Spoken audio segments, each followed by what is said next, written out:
Hey, AudioRoad listener, what is your profit per mile? How about your cost per mile? Or even your bottom line? Stop driving blind and know your numbers. Profit Gauges is absolutely simple bookkeeping specifically for owner-operators. Have instant access to business and tax reports that will help you increase your profits and keep your money in your pocket where it belongs. Sign up for Profit Gauges today and take advantage of our 30-day free trial. Know your numbers and master the journey. Visit our website at letstruck.com or call our Tribe Care Team at 855-800-FUEL. That's 855-800-3835. Your money, your taxes, your truck, and your road to success in the trucking industry. This is Trucking Business and Beyond, the show that puts the money where it belongs, back in your pocket.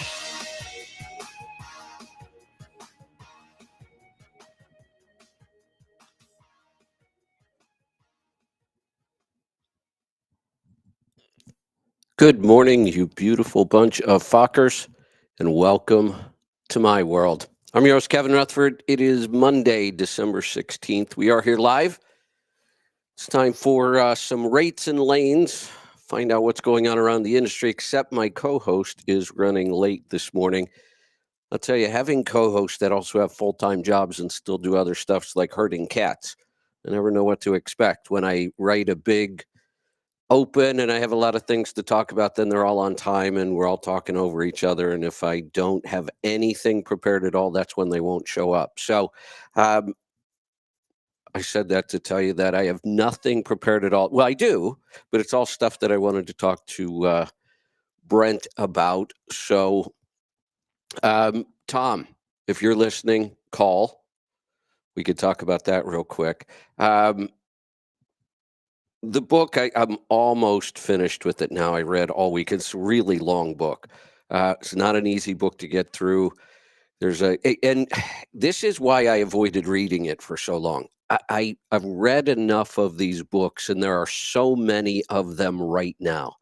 What I mean by these kinds of books is not only is this like real life science that you've got to dig into the science and try to understand, but it is also very controversial in that if this stuff were true, and I believe it is, people should be prosecuted and some people should be spending the rest of their life in prison. These are, so it goes deep into this, what this person did, 20 years ago, and now this person has this connection with this person, and these things get really deep. They have to. If it wasn't that deep and complicated, we would all know about it. This stuff has been hidden for decades. I believe we're on the verge of some of this stuff coming out.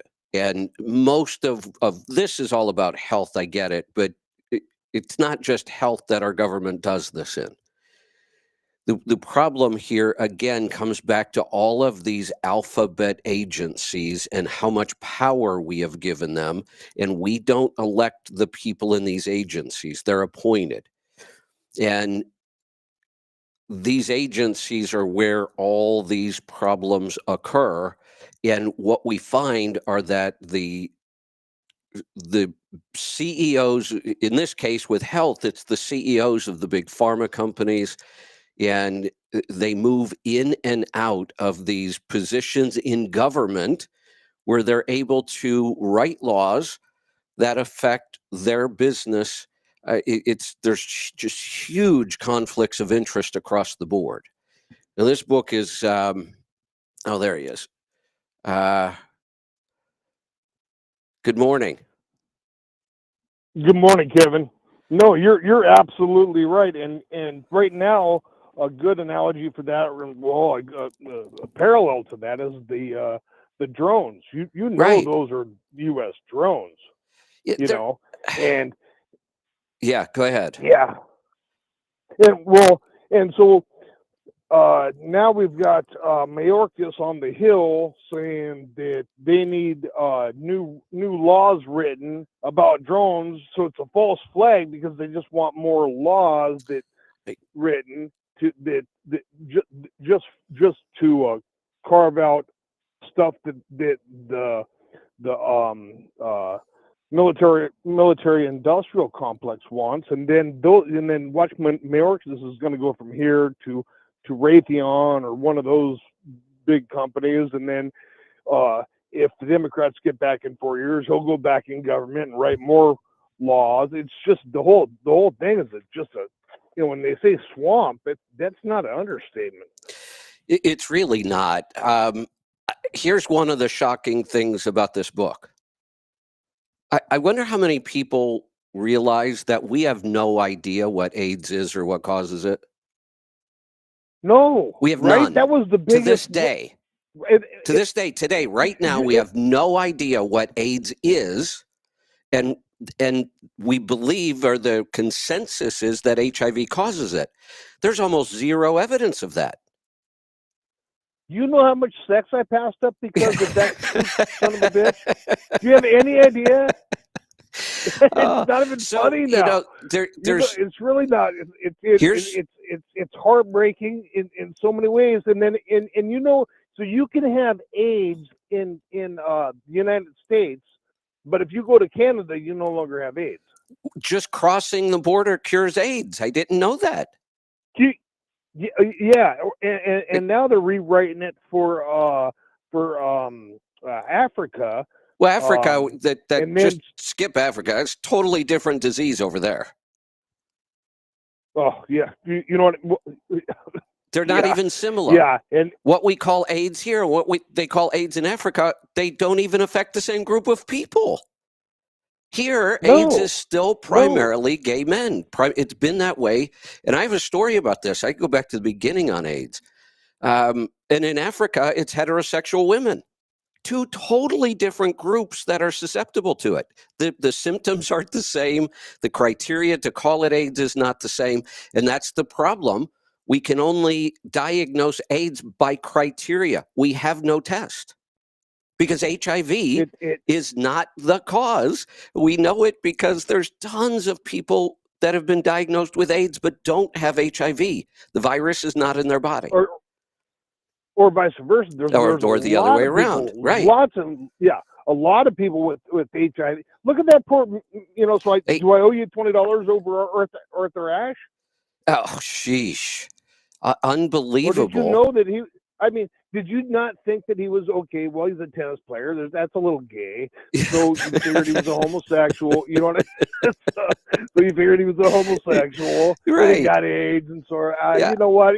I feel bad for you, but you sort of deserved it because you were messing around with. Well, that was the attitude about AIDS for a long, long time. Is it was kind of ignored because, well, you brought this on yourself. It's your sinful lifestyle. Right. Blah blah blah.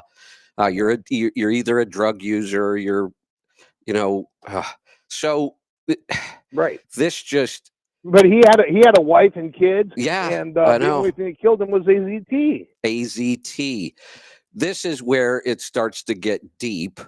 And this is where I struggle with these books because I spent all weekend reading this book. It's a long book. It's complicated. Now, think about this, Tom.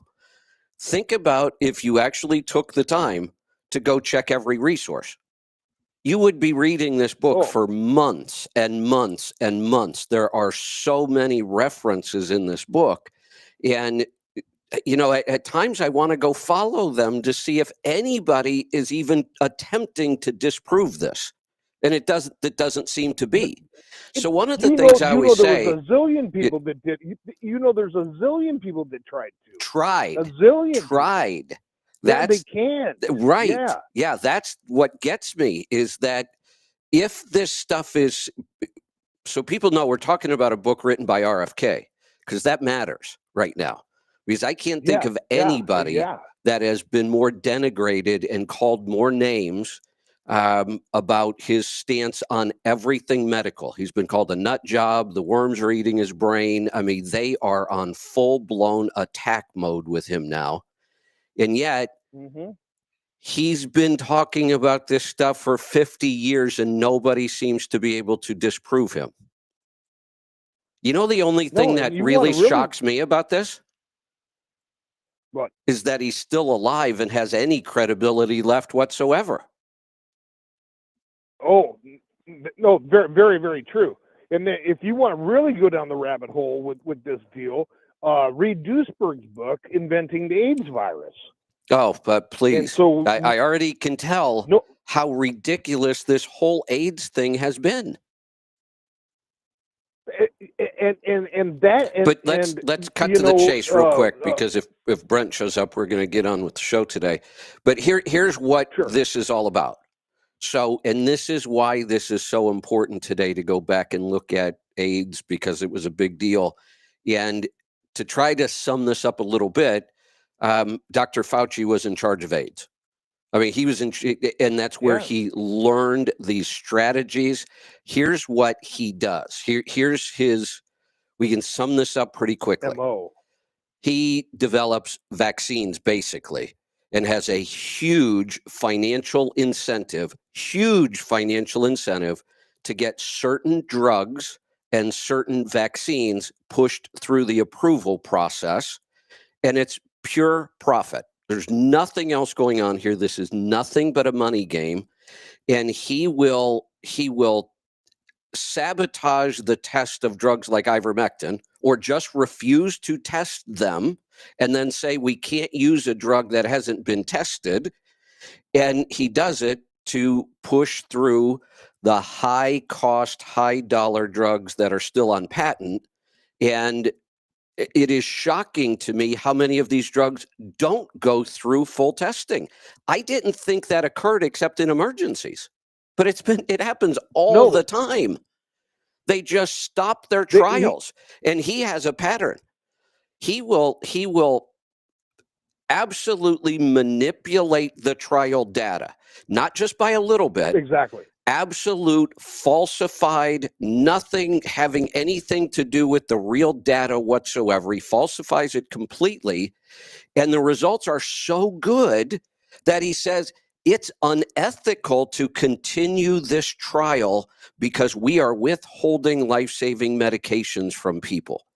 And we've given That's what him he the did. power of God when it comes to this.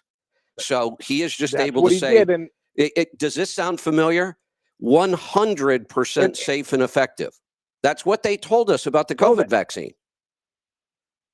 And that's and why then they the other stopped. his other part of his MO is when people challenge him, he shouts them down. Oh, He not shouts them down, and shouts them down in he learned public. that. Right. Shouts them down in public, Yes, and then destroys their career in private. You know what? destroys people. You know what was crazy about this book? And Kennedy was Everything. right. Dr. Fauci started cancel culture. Yeah, And no, it's he not did. new. He did. It goes back to the 80s. You know, if you go back and look at the manipulation of the drug trials and just that AZT alone, the guy that developed AZT after just a short time in mice said this drug kills human cells. It has no applicable. Yeah, It's no good, and put it on the shelf. and this is the guy Fauci that pulls it off developed it. there. He has a lot of skin in the game that, if this drug would work, it's a big thing. I think he was the one that said it might be the most toxic drug he had ever tested. Yeah, he did. Yeah. And But- then RFK's got that next book, but that's more about more about the cover up than anything else from China and whatnot. But this is, I mean, so like I said, the drones. So you're asking the FBI about, they don't know anything about the drones. So you ask the DOD, they don't know anything about the drones. And it's the same thing with the medical community with all these different three, alphabet agencies. Here's kind of the conclusion I'm coming to. It's not that I didn't know any of this stuff happened. I talk about it. I've been talking about it for 10 years. We talk about it with doctors. We know it happens. What I'm seeing in this book is I had no idea that it was anywhere near this big and has been going on this long, and how bad it really is. And this is what's frustrating for me when I read a book like this. How do I get that across? I'm actually going to say, I took tons of notes, because it's really easy to take notes on a Kindle. I just highlight it and it becomes a note. And then at the end, I can export them. I'm actually going to try to play You around got a with whole book. AI later today and see if I can organize this into a way that makes sense and I can kind of convey it to other people without taking the 16 hours that it takes to read the book. But I'm highlighting almost the entire book. No, that's what I mean. That's what I mean. You highlight the whole book, Right. and then so one good way to get this down into a few hours is recommend. And I know you don't like to watch movies, but the Dallas Buyers Club was about here's part of the problem with movies. And I got to cut you loose because Brent's here, but I'll make this last comment. Here's part of the problem cool. I have with movies. Right. Imagine, and I did this, I was so excited to tell people that they were bringing out a movie of Atlas Shrugged, except if you watch the movie, you get none of the points. None. No, watch this movie. It does give you a little bit. It doesn't give you everything because they didn't know all this. Do they talk about Fauci by name in the movie? I don't remember. I'm going to rewatch it. Yeah, because if they don't, then the whole point to all of this is Fauci. That's the whole point, because he has been, it's rampant in government. It's really rampant in government with the medical alphabet agencies, but it's shocking how much control that guy's had for 50 years. Hey, Tom, we'll talk about it some more, I'm sure. I'm going to cut you loose because it's time to get to work. Brent, good morning. Hey. Good morning, Kevin. How are you? Hey, it's yes, sir. You're only 14 minutes late. Your check will be a little light this week. I apologize. I had to pick up a VIP, man. I had to pick up Henry Locker Brink, who is my father-in-law, and he's coming back to our house for Christmas, and so. No, he's a retired ex-NASA engineer, helped put the man on the moon, and so anytime I can spend time with Mr. Brink, that's a good thing. Yeah, absolutely, no doubt. I had a thought and I just totally lost it. I've got things to talk about, but I had a thought right there, and now I can't remember what it was. Yeah, I know what it was. I was just going to comment that, I have 4 days, 3 days with co-host, but all of my co-hosts, the cool thing about them is they're doing what they come on my show to talk about every day. Oh yeah, sure. Like you, this is what you live and breathe, and the things we talk about. You're out at conferences, you're traveling, you're meeting with people, you're doing it on Fridays. The fuel mileage crew, that's what they do full time. They're driving 120,000 miles a year. Joel's driving and running a business, is Alpha Drivers Consulting. So it's I love it like this because I have people in the trenches. If something new's happening, we're going to know about it. So, but I've also said it's like herding cats because from my point of view, I'll have this whole big open ready things I wanted to talk to you about. And when you're not here, then I got to scramble like, all right, I don't want to talk about this yet because he's not here, but this was all I prepared. So it was kind of funny.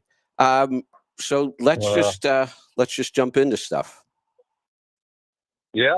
I'll tell you what, no, you go ahead with what you've got. Well, I'll tell you one thing that I read this morning that should be an encouragement to all of your owner-operator and small fleet for-hire listeners is that I was reading an excerpt in FreightWaves this morning, and the guy that owns FreightWaves is a guy named Craig Fuller. He's the son of Max Fuller, U.S. Express, but he's a real, he loves the data. He loves this industry sort of thing. And so he talked about, that the market the market bottomed out in May 2023, and then we've kind of continued to see this really slow improvement since then, but it's starting to pick up more. And so I read an article this morning. We talked about that tender acceptance is on the rise, which is good for contract fleets, but also what's on the rise too is tender rejection. Right. So it's kind of interesting about how the market. Here's what I take from it, Kevin. It's the same thing you and I have been saying, is that, look, the market corrected itself, okay, and it should. These markets, this is what every trucker ought to know. The market corrected itself, and because we want it to, it should. Every supply and demand market, if it doesn't correct itself, we got big problems. Yeah. But it did, and we're gonna see the pricing build back over the next 12 months or so into some things that are better for the small carrier, the owner operator, the for hire guy in the marketplace. It's gonna be like a normal glide into the marketplace, or a normal increase in rate. But all the indications, here's my point, Kevin. All the indications are there, which is we got seasonality. You and I talked about this last week. We've got different areas of the country, or increasing manufacturing, increasing. You've even got an influx of containers coming into the country because of potential tariffs. So are we going to see an increase? Absolutely. Shippers are preparing. It was part of his article too, but I've been saying this for like 9 months about shippers are all preparing for 2025 to be a more profitable pricing market for all carriers, because the marketplace always ebbs and flows back and forth, and it's going to ebb a little bit more and flow a little bit more towards the actual transportation providers, because it has to. If not, they're not as profitable. And so that was a real encouragement to me today to read that. Yeah, absolutely. And there's a lot of encouraging stuff going on right now about the market and where we might be heading. And, we've kind of been saying 2025 looks like it might be one of those kind of steady recovery years, nothing, really exciting. Yeah. But I don't know. I'm starting to think that it has some potential to be exciting. Oh, I think it definitely has the potential to be exciting. Look, here's the thing about, I've been around these 57 years. You and I have been through a bunch of up and down marketplaces, and here's what I know. Anytime there's uncertainty, or anytime there's change, there is opportunity. Absolutely. So you just got to go and keep your eyes open. Look, there's going to be plenty of people that need to ship freight that want to depend on those great small carriers, that depend on those great owner operators in the marketplace that can haul stuff that they can't haul, or they don't want to haul, or that it's just better for you to do it. So my encouragement to every owner operator and small fleet guy out there that listens to Let's Truck is there's opportunity, but you got to take some time to do your homework and figure out where you need to invest, or what are those new customers you need to pursue, because they're going to be out there. Manufacturing is going to continue to grow some.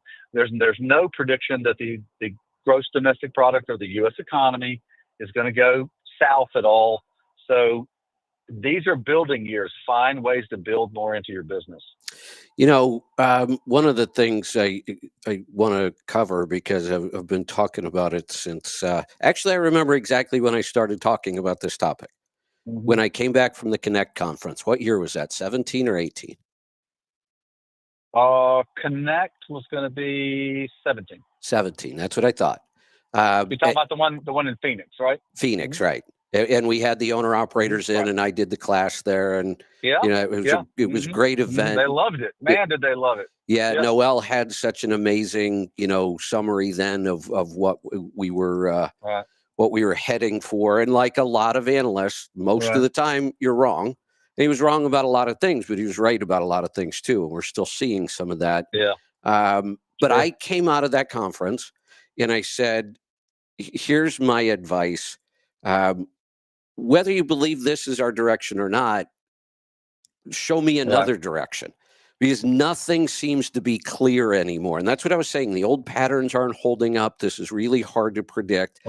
So I said, in a case like this, I only have one piece of advice, and that is get really, really disciplined with your business, get your numbers nailed down tight, and your entire focus should be pay off debt and save cash. And for right Oh, now, I yeah. wouldn't Oh, my think about gosh, yeah. anything else. I started saying it in 2017 when I came back, and I never stopped. I was saying it all through COVID. I'm still saying it today. Yeah.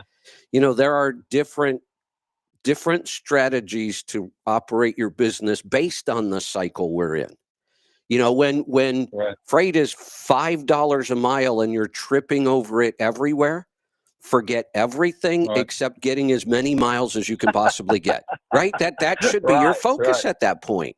I don't really even Right. put a whole lot of focus on fuel mileage right then. You know, you focus Yeah. on what matters. When Yeah, you you are can in overcome it. Right. Mhm. a confusing economy like this, it's time to get Right. really conservative with your money and get prepared. That's what I was saying, that we've got rough times ahead, Right. but I know Right. that always coming out of the bottom is where the most opportunities exist. Now, let's compare Oh, what's yes. about to happen with very small carriers. And I'm even going to use a friend Okay. of both you and I as an example. So we have these carriers that have never really focused on their numbers. I'll tie this Right. into another topic I want to talk about today. They spend an awful lot of time talking about all the problems that the government needs to fix and why this is the broker's fault. And if we had transparency, I'd be doing better. Those people are either out of business right now or they managed to survive the bottom, but they will not be able to take advantage of a single opportunity coming out of this because they're going to struggle. Just Yeah. because rates start to go up Yeah. a little bit, we get some more volumes. We're not out of the woods. Companies are still going out of business, and they're going to keep going out of business. So the people who For sure they haven't are. prepared are just going to struggle through this like they probably have been doing the last 10 years in their business. Take Right. somebody like Ilya, brand new. Ilya, I knew that's where you were going. Yeah, brand Yeah. new carrier, Brand new new in the authority. brand new in the for hire market. Yeah, in the for hire market. Yeah. Right. And do you read his post on X? Do you even look? I mean, he posts. You know, I haven't. I need to do that. That's a great idea. You know what he does? He's been doing this from day one. What's that? He posts every single load he's on and he numbers them. Oh, does he really? I got to look at that. But Oh then, gosh, that ought to be but then great. he does something really awesome. Because he's got like a little ad. I mean, he's got a format. Right. Every load is in the Yeah. same format. This is load number XX. It's Oh, going from here to here. right. He gives some Right. descriptions of, you know, this wasn't supposed to be delivered till Tuesday, but I got there Monday and I got him to take it off. And it's really good stuff. But then in the ad, I don't have it in Yeah. front of me, so I'm going to paraphrase. But at the bottom of every post on every load, he invites the brokers to call him if they would like really good service. Oh, you're kidding me. No. What a smart move. Isn't that brilliant? Tell you what, that is a brilliant move. I mean, why not take the advantage? Take every advantage you can. Absolutely. What a smart move, Kevin. That's just brilliant. You know what's interesting? You said this just a moment ago, and I've just learned this over time. The people that are able to benefit from down markets are the ones that have the financial ability and the Yes. margin to be able to do something in that down market. By the way, things should be priced low, and the opportunity will be greater. Yep. In other words, a little bit more like situations where people need solutions. And so, but if you don't have the margin, in other words, you haven't thought through it, and you don't have the cash opportunity, and margin is a cash resource too, by the way. Yes. So that's time. If you don't have those, you're just going to be a little bit of a disadvantage against those who do. And you just think about like the Depression. The people that made money were able to like create industry during the Depression. Well, the people that had the financial ability to be able to do it. I know it's hard to say this, but your point about discipline is so important. Yeah. Well, and I started saying what I was saying because we've been through these, even though this isn't the same as every other, the results are going to be the same. Right. We know what's coming. The hard part is the timing. That's really what analysts struggle with most. We know the direction. It's the timing that's always hard to get. And this one was way off. I mean, years off this time. Oh, yeah. But sure. I kept saying to people, look, this is good. Times are still good. Yeah. Rates are still high. But we have to be at the top somewhere, going back a couple Right. years, and now is the time. Just get disciplined. There's money out there to be made. Go run hard, but your entire focus should be pay off debt and save cash. And then I would say, Yeah. because Yeah. you want to be in a position to take advantage of these opportunities when they come, and I think we're just about there. Oh, for sure you would. So yeah, to me, I look at this thing and go, there's going to be opportunity. And you said something about Ilya a second ago that kind of struck me about how he documents everything. Yeah. And the idea of documenting something is super important because you can learn from it. And what is it that you're learning from these opportunities on each load? What are you learning from down markets? Well, one of the things, Kevin, that we learned, and there was a certain learning we got from the ELD marketplace, 17, 18, is that there's certain things when the hours of service get pinched, rates are going to go up. So that's one thing. But when we have something like we went through in the pandemic, which was an extended time period, it was over 24 months. Okay, so if we're going to be 24 months in a positive market, it's likely we're going to be 24 months in a down market or a correction market. Right. Because, and I just go back to this, man, this is a supply and demand marketplace. All right. It's a multi-trillion dollar industry. You need to respect it for that because it's one of the biggest in the world. And so understanding that when it goes up for 24 plus months, it's probably going to be on a down curve for about the same amount of period of time. So know those sort of cycles if we get into another one, if they change it, if they enact a regulation that changes something, watch how long it lasts, and then that's likely how long we're going to be in a correction period as well. So that's what I've learned from it. Yeah. And I think Noel would tell you the same thing. Yeah, no, good point. And, we've been saying this for so long, I started wondering myself, is it ever going to come true? And I think it finally is. And I would tell people, look, while there's still uncertainty, you should still be very disciplined about your financials. Don't be making big decisions. For sure. Don't spend a lot of money. Focus on paying off debt, putting away as much cash as you can. And as we started to get to where I thought it was going to change and it didn't, I would say, look, we're just going to hold the course here. And how can we go wrong with this strategy? You're never going to hurt yourself by paying off debt and saving cash. At the worst that might happen is you might miss an opportunity. Maybe you're a little too conservative. You're still holding back. Yeah. You might miss an opportunity. Big deal. Opportunities exist every day. Yeah. That's nothing. What Every doesn't day. exist every day is having a small company that is that financially strong. That requires work. And when you do that, honestly, when you do that as a single truck carrier, you're putting yourself in the 1% of the industry. There's no doubt in my mind. If you are a single truck carrier that carries no debt and has lots of cash, even in a down market, and I know a lot of people I talk to and deal with, that's the position they're in right now. They have no debt and they're sitting on cash waiting for things to happen. Right. That's where you want to be. I'll tell you one of the things, and this is you're totally right. I'm gonna give the listeners a word to stick in your brain, okay? Because somebody said it to me about 3 years ago, and I was like, "What do you mean by that?" And so he said he was talking about the overall transportation industry, and he used this word, and I was like, "Oh, that's a good word to remember." He called it what he said was you want to have optionality. I love that. In other words, you want to have options. Optionality. I love the word. Yeah, I love it because it's like it's stuck in my brain. I'm going, hey, you always want to have optionality. Is that actually a word? Maybe it is. If you understand it, it's a word. That's what that's true. The dictionary tells you. That's true. I understand it. Language keeps expanding. Yeah. Option. So, this comes down to, I'm going to tie this into the other things we talk about a lot. This is why I fight so hard against new regulations on anybody, not just us. Think about the one of the things we're going to talk about, because it's back in the news again, and we're talking about it, is broker transparency. I have heard so many people during this discussion, no matter what you think about broker transparency, set that aside for a minute.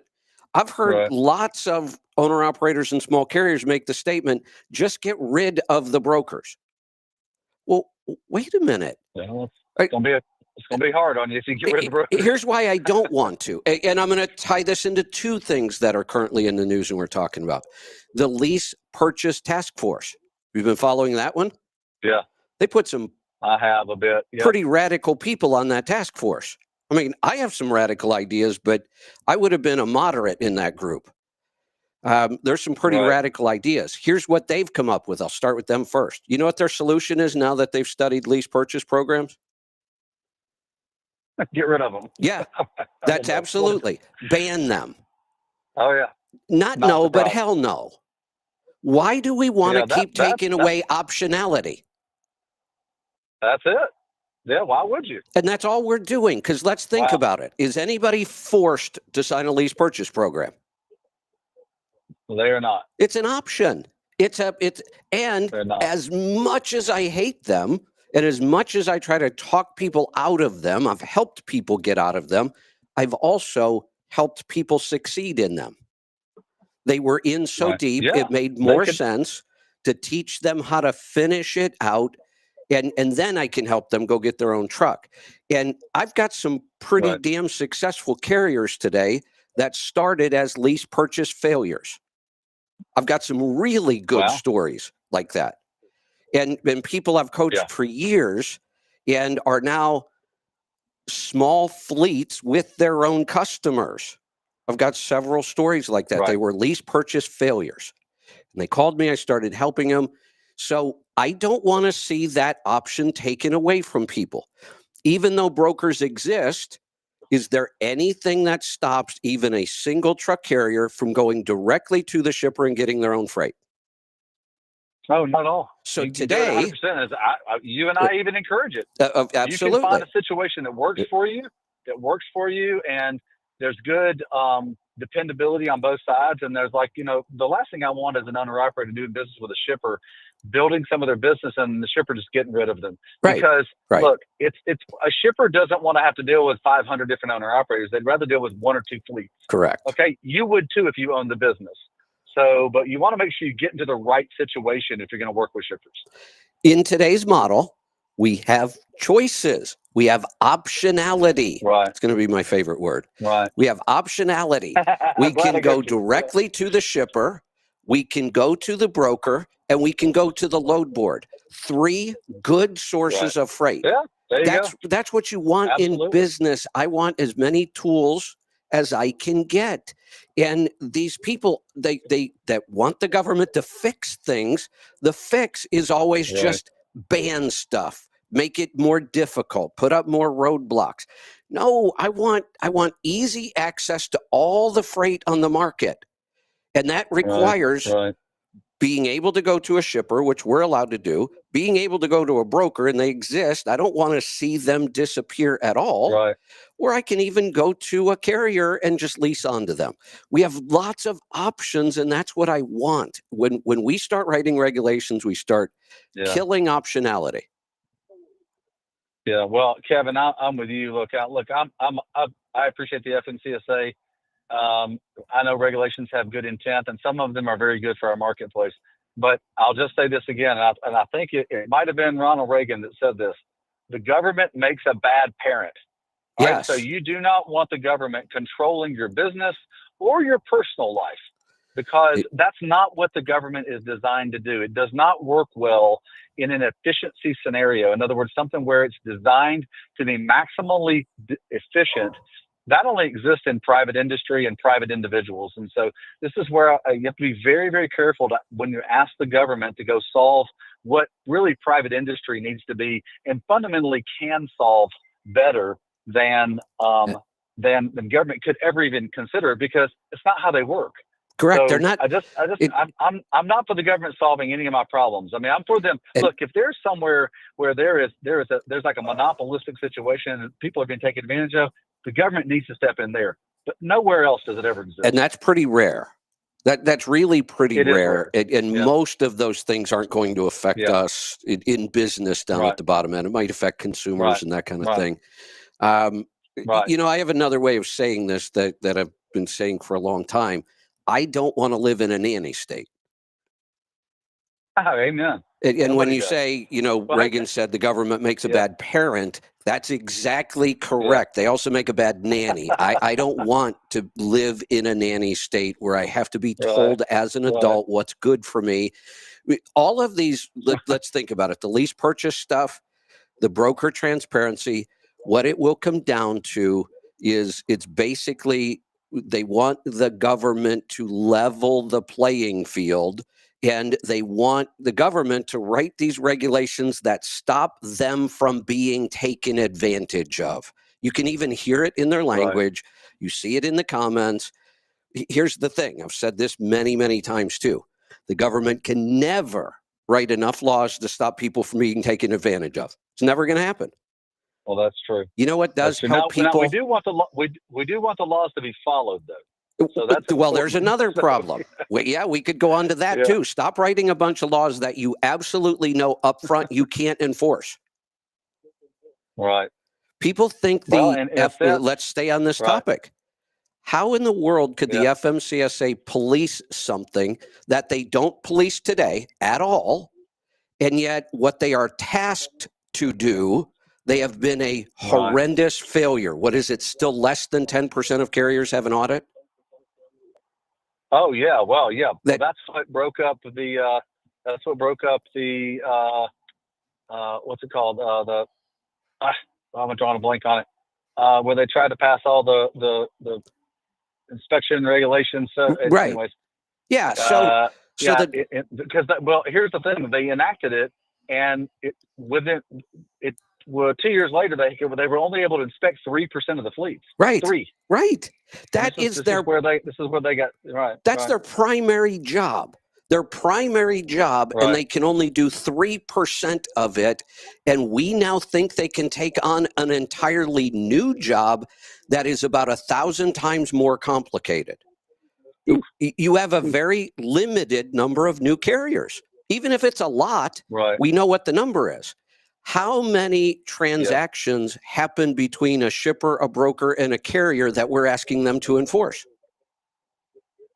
Oh my goodness. Well, if you just look in the full truckload and just in the spot market, if you're very conservative, it's somewhere between about 80 and 120 million. That's pure spot freight. If you take like contract freight that brokers move as well, because they move that through spot carriers as well, it moves it up to about double that. So about 240 million shipments a year are handled in a spot type marketplace. That's an approximate number. That's not exact math, but I'm just telling you, it's a lot of oversight that they'd have to do. They're not capable of doing it. So just after like years, they can't enforce AB5 either. Right. After years, they can't get a handle on 300,000 carriers. After years, they're not even close. And we think they can take on enforcing millions and millions of transactions. Does anybody even think about this? Well, and in the end, I think that here's what you and I want, and I think everybody wants this. Everybody wants their trucking entity to be profitable. All right. So I don't, and I know there's a lot of conjecture back and forth on different relationships between brokers and carriers and that sort of thing. But in the end, every broker needs a carrier to be profitable, because they need as many carriers as they can get to move their freight. Correct. I mean, the average spot market carrier uses between 35 and 37 different brokers a year, which is part of the problem. It's like that's you and I've talked about that too. But either way, my point though is that talk about optionality. Right. The carrier has the option to use as many brokers as they want to use. Good point. That's if I'm running my business, I love that. That's right. Because I'm not beholden to anybody. Even though I've said you should work with 3 to 5 and build relationships, I've never once said there shouldn't be tens of thousands of them. That Right. again, that just gives us more options. All right, I see our time is kind of getting short, so there's a couple topics. Everything we Getting just pretty short. talked about was not on my list. So Well, well, that's pretty normal for you and I. I know. Here's one that is. Are you familiar with All Matt right. Silver? With what? Matt Silver. Oh, I know Matt really well. He's Yeah. a good friend. You talking about what he's doing in the south of the border? Yeah, somewhat. That's his new venture. I saw a comment he made this Gargano, morning. yeah. And I believe him. And I've thought about this a little bit, Right. but when I hear it from somebody like that, it has a little more weight. Right. You know, there was a time, Right. and we go back to 2017, 2018, that time frame, Right. where we were talking about electric trucks and autonomous trucks a lot. You know, there's a big push. All the money Right. was flooding into autonomous trucks, too simple, all these companies. Yeah, and we were talking about Right. the argument, will they ever replace the driver?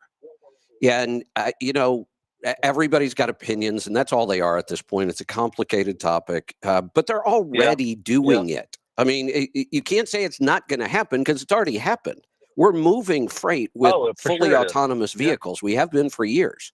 They're still basically tests, but we're doing it. So it's not a matter of will it happen. It's already happening. The only question is to what extent and how long will it take?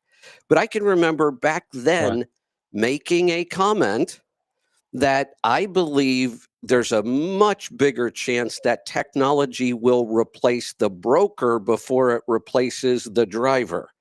And Matt's comment this morning was basically the future of freight will be trying to get around an AI agent so you can talk to a human. Oh, well, there's a lot of reality in that. I know. I think that if we're still a long ways away from being from a what in the technology world it's called no friction. Right. What they mean by that is you don't talk to anybody. No you don't humans. speak to a human. Right. I'm not a big fan of that No, because of me all either. the massive exceptions and Brent, and nuances and stuff. Yes, sir. You'll recognize this phrase. Yeah, I've said it many times. You and I have talked about it many times. Okay. I am a big believer in technology should enhance the relationship, not replace it. Oh, yeah. Sure it is. Well, you know, Noel said something to me the other day. We were talking about automation, and I thought this was super, super wise. I mean, you got to trust. Yeah, I love how wisdom comes from the 76-year-old, right? Because he's been around a while, right? He's seen it all. So he goes, look, automation's a good thing. He goes, AI is going to be something that enhances efficiency. He goes, but here's what it won't do. AI is not going to replace human judgment. There's so many things in freight that have a judgment call on it, and it's not going to replace human judgment. People think it might not. We are so far away from that. Judgment, the human ability to discern is so important in the freight marketplace that AI is going to replace a lot of things that may make things a little bit more efficient, a little bit faster. Maybe if you're a truck driver, you might get 2 or 3 or 4 or 5 more loads a year that you can do because you can haul because of efficiency. It's not going to replace your judgment. It's not going to replace the broker's judgment. Right. I here again, I believe that this will create an advantage for both small carriers and small brokers. So here's the way I kind of see this playing out. Yeah. I see mega carriers and mega brokers absolutely being the first to use this technology. It just makes sense. They can afford to. They can test on things. They have scale, right? And there's a bigger advantage if it works. If it works, the results will be magnified because let's think about it. Brokerage is labor intensive, right? Oh yeah, 40% of their cost is just finding the carrier to haul the load. Yeah, so 40%. This is ripe for AI to come in and make improvements, and it's going to happen. Right. But it's still the same thing. You look at the big carriers and the big brokers, and just because they're doing something doesn't mean we should be trying to compete with them at what they're good at. They will be good at this. They have the money, they have the scale, They'll make this work. We have to look at it, go, Yeah, they have the resources too. Yeah. Here's my take on this. They're going to be really good at that. I'm not even going to attempt to compete with them. I'm going to really focus on small brokers and make my relationships even stronger. Let them go deal with all the freight that doesn't require friction. We'll handle the tough stuff that pays really well. When in the end, that's where the owner operator has always succeeded and made a profit in, is in taking freight that honestly is it's not that beneficial for a medium size to a large size fleet. Right. It's just not that beneficial to them. They don't want it anyway. So let them, let an owner operator take it, because you can make money on it. You can make a lot of money on it. Yeah. Let's not try to copy them or follow them. Let's realize this is a time to do the opposite. Let them automate and get rid of friction, and they can handle all that freight that works that way. We will double down on relationships and across the board. The small brokers serving customers better because there's no AI with them, and then us serving those small brokers better with no AI, with real or some. There's ways to use AI that isn't intrusive. We use it every day. I'm using it constantly these days. But where the focus will be the relationship and just using enough technology to enhance it, not replace it. Yeah, I agree, 100%. Well, here's the thing, and this is the same thing you and I've talked about. And there's a Russian economist that came up with this thing called the Kondrativ curve, and it shows industry expansion based on technological advancement. Okay. And I don't mean like technology as we see it today. Like, I'll give you, for instance, when we went from using horses or horsepower to steam power or the locomotive, we had a 16,000% increase in efficiency. But guess what didn't go backwards? Employment, because it created new opportunities and new industries, because it expands the ability for something to be delivered. And when it can be delivered, the cost can go down, so more people need it, want it, and can buy it. There you go. So the idea is, where technology expanding doesn't remove your job. It may change your job a little bit, but it doesn't remove it. But it certainly will create more opportunities out there. So that's always a unique thing. And I'll tell you, here's the other thing. Here's a percentage for you. And you know this. 80% of all freight in America gets there on a truck. We are a long way from automation or anything replacing the truck. Absolutely. Here's a more timely example of what you're talking about. And we're about to be dealing with this again pretty soon, I think. I haven't been paying attention to this, but I'm going to go read the port strike. Remember, the port strike was going to shut down the whole country, and we were all freaked out. And then all of a sudden, out of the blue, they just went back to work. But the issue that isn't resolved is the union wants no automation in the ports, and the ports want to automate everything they can. And I get it. This is a really emotional topic. You're taking away jobs, and you're taking away really good paying jobs. I mean, that's another issue. These are not minimum wage jobs. Some of these people make hundreds of thousands of dollars a year. You're taking away. Yeah, I don't see where the jobs are going to go away. I think they'll have more jobs at the ports. Well, here's the interesting thing. Talk about crazy politics. Did you see Trump? Trump came out and commented on this. I didn't see it. Sorry, not yet. Yeah. Trump is according to what he's saying, completely against automating the ports. He's supporting the unions on this one. Really? I'm not kidding. Well, that's an interesting. I know. That seems a bit short-sighted, considering how much freight. You know what? Look, he's a master negotiator.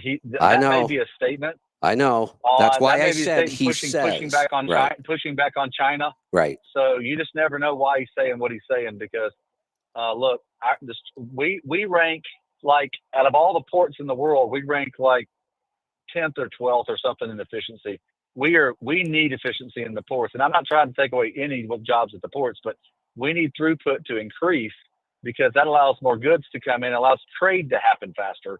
And so I just don't see the point in that, but we'll see. I know. What happens. By the way, we shouldn't be too concerned. We shouldn't be too concerned about port freight because it's only 6% of all the freight in America. That's an interesting. Intermodal is only 6%. Wow. So Yeah, that's interesting too. It's not going to shut anything down. It's great to have the numbers. That's what this show's all about. It always is. We have the numbers. It always is. Hey, listen to this from the Oxford Dictionary. Optionality, the quality of being available to be the quality of being available to be chosen, but not obligatory. Wow, there you go. Right. You know what that puts? That puts strength. That if you have optionality, that puts strength on your side. Absolutely. Tom found that for us and sent it over to me. All right, one more topic, and then I'm going to cut you loose. All right, I want to make sure I give you the date of the week, though. Oh, that's right. Go ahead. That's right. That's what this show's all about. We have so much to talk about. Sometimes we don't get to it. Have you ever watched a TV show called American Greed? You know, I've seen it, but I hadn't watched it. You should watch it. First off, I'm kind of like you. I don't watch a whole lot of TV. So someone has to tell me that's good to watch before I go and watch it. I don't either, and this one is good to watch. The TV I tend to watch is more kind of real life stuff. You know, I don't like all that action movies, and it just doesn't appeal to me, but I like real life. American Greed is they just tell the stories of things that have happened in real life. And the show covers huge scams. Like huge, where like a Bernie Madoff kind of stuff. Many of them are those exact things, investment scams that are basically what we call Ponzi schemes.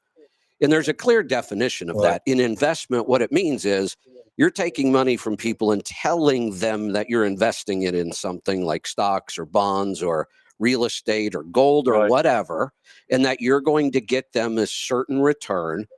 But what it turns out is that the money doesn't ever go to investments, or maybe small parts of it do, or maybe it goes into an investment and then comes right back out.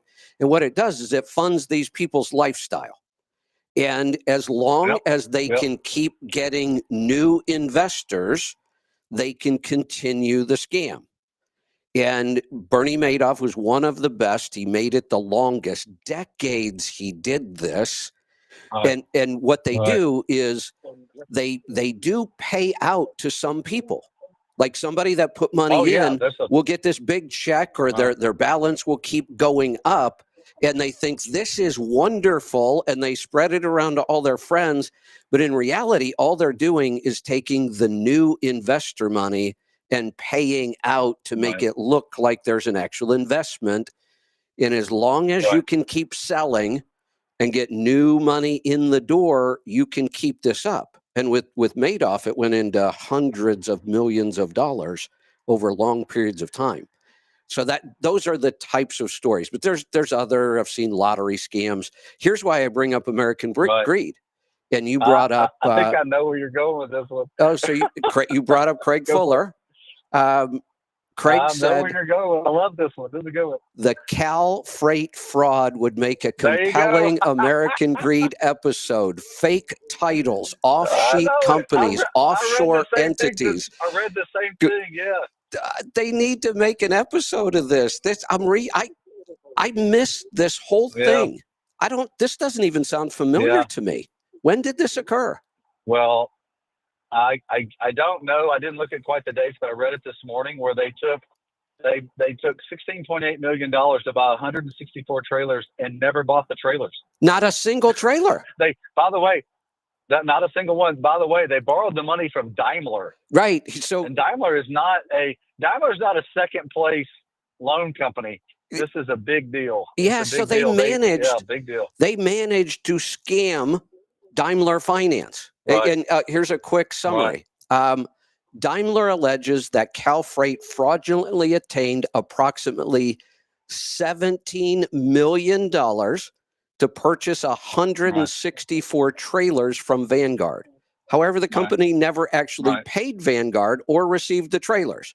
Instead, Cal Freight somehow managed to provide Daimler with fraudulent certificates of title for these non-existent trailers, complete with recorded liens. To add insult to injury, CalFreight continued to make monthly payments on this loan as if the trailers had been purchased and were in their possession. Right. That's a reverse Ponzi scheme. Well, it's just sad, is what it is, because it makes our industry look bad. And that's only one thing. There's a $20 million issue with a Canadian collateral shuffle, another 366 trailers that actually existed, but they illegally transferred them from a leasing company to a freight company when it didn't really occur. And then there was another sales scheme that they pulled off. This would make an awesome episode of American Greed. Well, as I was scanning through it, I said, Kevin's going to want to talk about this one, just because it's like everything you do in life, man. You got to keep your eyes open. Oh, absolutely. Because there are good players out there that wish the worst for you, and in the sort of issue that we're dealing in the market right now with this organized crime creating such a hassle for people. It's such a difficult thing to be a part of, and so or to have to deal with. So I just struggle. The idea that yeah, go ahead. I was going to say another good example of this, and I know we got to watch our time. We got to go over the numbers. I don't know why I always have a hard time remembering this company's name. I went down there and visited the CEO not long before he died in a plane crash. Then the son and the mother took over. They're out of Oklahoma, green and white flatbed carrier. They went bankrupt right around Christmas and left all their drivers stuck out on the road. What carrier is that? I do remember this happening. Yeah. Yeah. I can see their trucks. I can see the CEO, the one who died in the plane crash. But when the son and the mother took over, they pulled off a really, really big scam with fraudulent freight bills they were factoring through Flying J and almost took Flying J's bank down. Oh, I remember that. Wow, that was huge. Yeah, it was. So there's another really sophisticated company. Flying J's factoring company is not a couple guys in the basement, and yet they got ripped off massively, and it went on for years. They never managed to catch this. Wow. Yeah, well, and it was your eyes open, man. That's it was the mother and the son that pulled off the whole scam. Right. I think they might be in prison over that one. Tab Bank. Probably. Michael just sent me that on a mess. Arrow. Thank you, Michael. Arrow. Yeah. Arrow Transportation. That was a big scam. Wow. Okay. Yeah. Yeah. Well. Yep. All right. Let's go over some numbers. I know you got to get on with your day. Let me get the numbers real quick. Well, we had the holiday marketplace, and the market's dropped, and it came right back 2 weeks ago, and then this last week it kind of modulated back to kind of where it needs to be. The pressure in the market's been between 55 and 60. Well, it was 62 last week. Rates went down 3 cents overall. You had van rates drop 3 cents, flatbed dropped 1 cent, and refrigerated dropped like 13 cents, which is refrigerator's kind of been going crazy all over the place. I don't have an exact reason why. I did write down the CalFreight thing. I did see this interesting that, and fuel is not, as you and I always talk about, fuel shouldn't be that big of an issue for these players in the market, but sometimes it is. And fuel did drop a penny for the first time in 5 weeks. Fuel went down one more penny. It's been at 42 cents on the fuel surcharge. But what's been really, really promising, and I'll end with this, is that the outbound tender reject index, which means, when the tender reject index is at 5% or greater, that is an indication you're going to get more freight in the spot market. So it's been over 6% since week 1 of October. So that's all 4 weeks of October, all 4 weeks of November, and now we're 3 weeks in to December. So we're looking at 11 weeks of being over 5%, which is really, really good for our market. And that's why I'm so bullish on rates continuing to move upward. I think you're going to see somewhere between a 5 to 7% increase in the contract marketplace, and probably north of that. So 7% and above. Now that's over the year in the spot market. And that's why, I just feel more optimistic about the small carriers that run in the spot market. Yeah, I agree. I think we've seen probably the worst. The biggest risk I see now is the world's a really unstable place right now. Politically, our country's a little unstable right now. I mean, that's my biggest kind of what am I looking around the corner watching for, is some sort of major conflict in the world, or, you know, a big problem here in the U.S., mostly political kind of problems. If we can avoid those, I think 2025 should be I'm looking forward to it. I think it could be a really fun year. Oh, absolutely. And I think I'll agree with you on that. And I'll agree with you because this is where Noel comes back to me all the time and says, look, stable GDP, trucking's got more freight in it than normal. The only thing that rocks anything is a global event going on. And so certainly we have unrest in places, but hopefully we have a strong position as a country now because we have a stronger leader, a leader that will be on the, in front of the other global leaders. And hopefully some of those things we can help influence a correction on that. Yeah. One of the things that's about it, my brother. Yeah, one more on that real quick. One of the other analysts I follow, not in trucking, just in general, just posted China's economy is experiencing its largest financial collapse since 2002. China's in bad shape right now. It's because the population's going backwards. Yeah, and that's the issue. Yeah. Well, there's lots of reasons. We can talk about that on the next show, man. There's a lot to talk about there. Hey, one of the other analysts, I think, was. Oh no, this is just one of the. This was a quote from Carly Fiorini. I know that name. She was the head of one of the big tech companies. Who is that? Carly Fiorini. Yeah, she ran HP for a while. That's right, HP. Hewlett Packard. Yeah, and. Yep. Her name's familiar for some other reason, but I can't remember why, because I wouldn't necessarily know the CEO of HP. If my memory serves me right, she did not exit well from HP. That might have been. Whatever her decisions were, didn't come out very well. Yeah, she was in the news for a while for some reason a couple of years back. But here's a quote, and I love this quote, and we should probably make this quote our official quote of this show.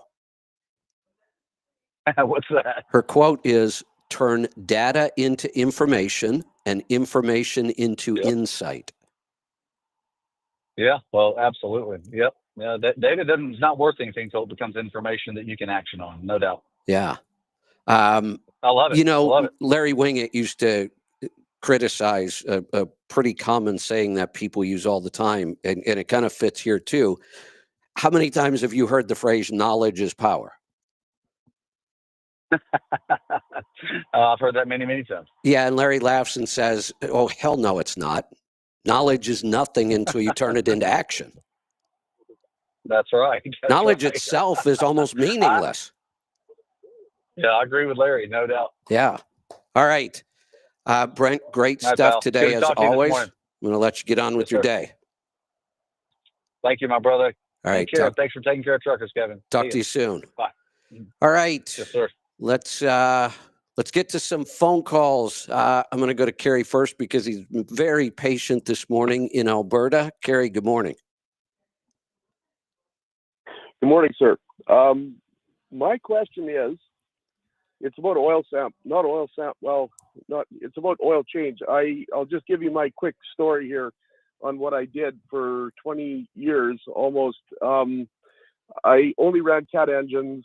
I was hauling lots of weight, and I would hit hours before Cat's recommendation is 300 hours, 9,500 liters, or 12,000 miles. And I would change before 300 hours always. I would usually hit 300 hours before anything else. And it was easy for me because I did it myself. I had my own trailer, and I just would change it on the road. I heard Bruce Mallinson say that the other day, and I thought, he does that? Right. He goes on holidays and changes oil when he's up on the road. Like, wow. Yeah. I guess I'm not crazy. But anyway, it was easy for me to change oil that way because I did it. It was so easy for me to do it, right? So I didn't have to go in shops, right? Because I just don't want people touching my stuff because it's risky. Well, and it's significantly cheaper too when you're supplying the labor and not paying for it. It's time. Right. I could be flying down the road again in half an hour. Right. If I just changed oil in the filter, it'd be gone in 35 minutes, and I could do it exactly where it needed to be done. right? I could just fit it in anywhere. I just didn't need to like put off oil changes. I think that's what happens a lot of times. But I learned things over the years which I didn't do because I was so far into what I was doing, and I was only doing it for another 3 years. I'm retired now. And I hear Bruce Mellinson the other day, he said he gets guys phoning in and they're retired and they just want to talk about trucks. Right. So I guess I'm another one. Got it. I love that. But my big question is, and I know you'll know the answer to this, and it was always a thing that I noticed. And it was 3 different engines I ran in that 18 years. They were all Cat engines. There was a 1LW, a 2WS, and a 6NZ. Okay. And an MBN, that's bridge engine, which I only had for 6 months. I got rid of that thing quick. It was a piece of shit. We actually could have helped you fix that, but that's all right.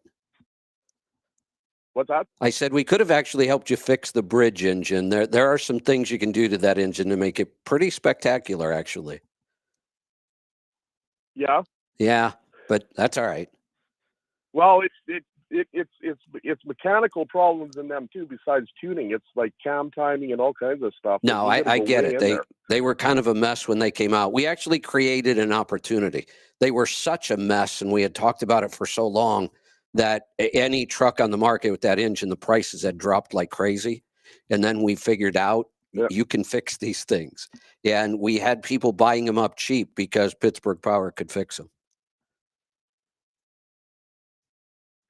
Yeah, they were a disaster. They only made a Cat mechanic told me they only made 27,000 of them. Probably. That's what he said. And he said that they don't even want to hear about those things anymore. Cat doesn't even want to hear. Yeah, there's not many around. Go ahead. No, they only made them for a year. Well, mid 03 to mid 04. Right. So my thing is, I should get to my point here. I always noticed, like in 18 years of oil changes, that I would go down a gallon at between 6,000 and 8,000 miles, right. And they all did that. And even when I was a driver and driving somebody else with Cats, they all did that. And then I always noticed this: the second gallon, by the time it went down another gallon, it was way sooner. Yep. Which I'm not a chemical engineer. I'm not that educated about oil, but you are. Why does it do that? So it's interesting that this is the question you bring up, because I have spent time with oil engineers and chemical engineers, and I started asking this question a long time ago, because this was a pretty clear pattern on a lot of diesel engines. They would use the first gallon in a certain number of miles. It'd be pretty consistent. And then the next gallon would go much, much faster. Now, the only real explanation I got was that it's not one thing. You know, we could talk about the oil gets dirtier and that changes the film and the viscosity. That was one issue. Then we could talk about certain additives that are depleted. And that was another issue. Yeah. And so it was one of those answers that wasn't really a satisfying answer, because there were so many variables they claimed. And well, it could have been this, it's partially that. One thing we noticed over the years of doing this, that I believe there is some truth when they say it's the contamination and some of the other things, because when we put on a good bypass filter, that changes some. Doesn't go away completely. Yeah. But it cut it way back. So maybe on your first gallon, you got 15,000 miles, and without a bypass filter, your next gallon happened at 7. If we put a bypass filter in, it might happen at 10. So there was an improvement by better filtering, but we didn't eliminate it. Now, though, it's almost a non-issue, because the rings today, and I think it's just the rings basically, because we're even rebuilding some older engines, and when we rebuild them, they stop using oil. New trucks today don't use oil at all. I have trucks go 75,000 miles, never put a gallon in, and that's without a change. I've heard that over and Yeah, the truck engines But these, today are just like car engines. They really just don't consume any oil. We're seeing they'll be past 1 million miles and they're not consuming any oil. yeah, I know car engines. I never had anything newer than an 03. Yeah. I never really even drove anything than an 03. Yeah. Ever. Big, Didn't big, want and to. like I don't say, even like yeah, like we first noticed it in new engines as they were coming out. All of a sudden, we were looking around, going, "Hey, wait a minute! I'm not sure that these engines are using oil." And that's such an odd thing. Every diesel engine I've ever owned in a Class A truck uses oil. Every single one of them. There was never an exception. mhm, And then all of a sudden, we're saying mhm. these new engines don't use oil. But then we started This realizing was after a one that said, while, when we're yeah, rebuilding some of the older engines, the oil consumption goes away. So it must primarily be the rings yeah, they're doing something. They're or changing liners, or tolerances. they're doing something different now, and we've almost eliminated oil consumption. So my next question is I hear like I don't like to say things I don't know for sure. I like to Yeah, me qualify too. statements that I don't know for sure. Yeah, There's lots of guys that they just say stuff and they have no basis in fact and no evidence. right. Like I know I tell 200,000 miles they used to go, and this guy he was running up in the Yukon and he didn't change his oil for 200,000 miles. Well, I don't know what his oil looked like by then, because I worked for somebody once that had a 60 series Detroit, and I started working for them, and it was going way too far from an oil change. I said, "Do you guys change oil in this thing ever? Like, are you doing it? It's due, I think." "Oh no, we just checked. It's not due." And finally, the oil was getting so thin, it was blowing it out the air Oh boy. through the air compressors. Yeah. And it was just piss Well, thin, and you know, it was one like, of okay, one of the other things that's occurred in this industry, and this is common practice today, fleets have a trade-in cycle typically somewhere between 400,000 and 600,000 miles, depending on the freight cycle and prices and all kinds of other talking about things. that. Yeah, I Eh, heard you talking about that, so they don't look after them. Yeah, Yep. what they've realized is honestly, and they're right. It's not that I necessarily agree with it, but I understand why they would do it this way, and that's all I want to know why, so I can be aware of it. They've realized you can do almost no maintenance, just fix things when they break, and you won't have any real negative consequences in that 400,000 to 600,000 mile range. It's going to happen. It's going to affect I things believe that. later than that. The second owner of the truck is going to put up with some problems. But we've seen fleets now really dramatically cut back on their preventative maintenance because they don't need to do it. Yeah. Even when they're leasing them, they don't seem to have to. The factory doesn't make them do it. No, they don't, because Like, nothing catastrophic usually fails. It's just that your maintenance right. cost in the last half of the life of that truck is going to be higher than it needs to be.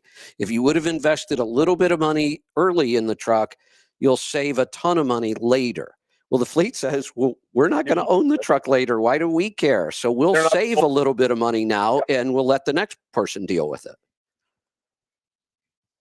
I used to listen to you when 2006 and 7 and 8 when I had a satellite radio, and then I just couldn't handle that satellite radio anymore because it wasn't reliable.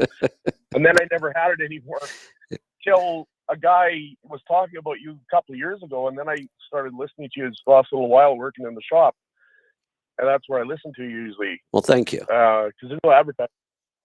There's no advertising for one thing. Oh, I love not get having tired of that. commercials. Yeah.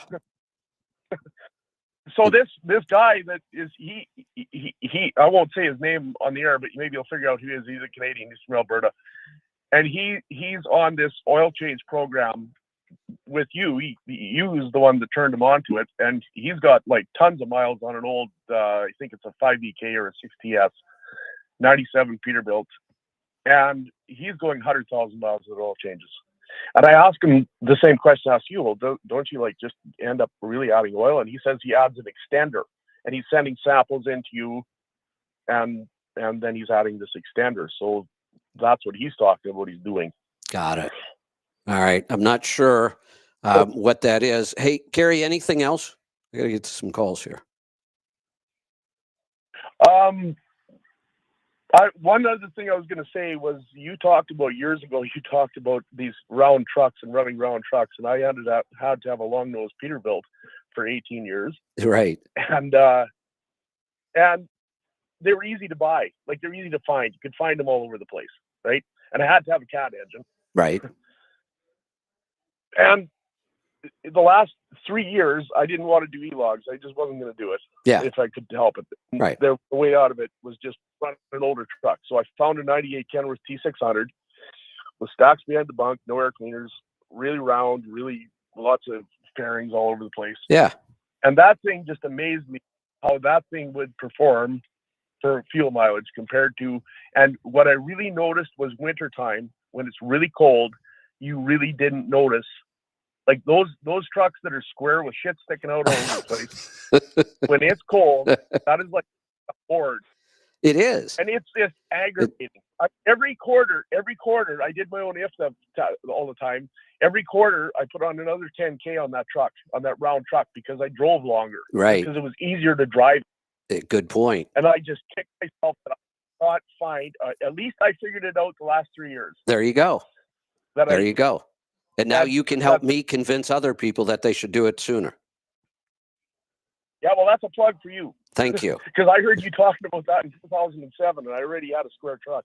Yeah, I was. I was talking about. I was talking about that in 1989 when fuel was 80 cents a gallon. Yeah, well, it more from the mileage. Even the mileage is one thing, which is a lot. Like the fuel cost is a lot, but just when it is cold, it's cold a lot where I am. You've got a good point. In Montana. Yeah. And what is that? Is that air density? It is. It's fuel. The fuel is winter fuel. Bullshit. It's not winter fuel. It's density. It's air density. Right? Yeah. 99% of it. There might be a couple other little factors there. You know, sometimes you have more slush on the road. Your tires are colder. Those kind of things. Your gear lubes are colder. But for the most part, those all come up to temperature when you're operating. But that dense air is what really does that. Yep. But it was tremendously noticeable. Just amazing. Like I couldn't. I didn't try hard enough to find the truck I knew I should have. Hey, Carrie. I tried hard enough to find one because I find. You understand enough of this. You do your own maintenance. You get the physics of all this. Think about this. If you, as the driver, can notice that difference, think about how much harder that is on the vehicle and how that could add to maintenance cost. Well, sure. You're just going to wear stuff out faster. It has to work harder to push through that dense air. It was just phenomenal. Just phenomenal, the difference. Like every quarter you'd put on another 10K. And you didn't plan it that way. You just drove. Yeah. Because it was easier to drive it. That's wild. All right, Carrie, great stuff. Call back in again soon. I got to get to some things here. Let's take care of this because I'm surprised. Jamie, where have you guys been this year? Kevin, not for sure on Mark's part, but I've been a volunteer with DGCO since like 2019 and have helped the group with social media and public relations. And I'm hoping to help them, get more information out to the public. Absolutely. So this is the Truckers Christmas Group. We've been involved in this from the very beginning. I was sort of somewhat responsible for this, or I claim that anyway. This would have probably gone back to 2007, 2008. I started something called a 20 group. And the idea was to get people together in trucking that did different things and had different strengths, but we really didn't compete against each other and help each other. So if one guy was really good at fuel mileage, another guy might be really good at maintenance. So those two could learn from each other. Another guy was really good with numbers and money. And we would all just learn from each other. And we actually got together. We brought the whole group out to Colorado when we were living out there. it didn't really work out. We had a couple meetings. And then a lot of it was my fault. I was busy a lot. I wasn't as active as I should have been. But the group itself kind of kept going without me, and eventually kind of morphed into this Truckers Christmas group. And we've been a big supporter of theirs forever. So I look forward to hearing from you guys every year. Right. I believe it's my understanding it began 2007, 8, like you stated, and they started working under the 501c3, and then in 2014, Truckers Christmas Group formed their own 501c3 charity organization. Is that correct, sir? That sounds about right. Yeah, and like I said, I was not a part of, once it spun off from that original idea of the 20 group, I was no longer involved.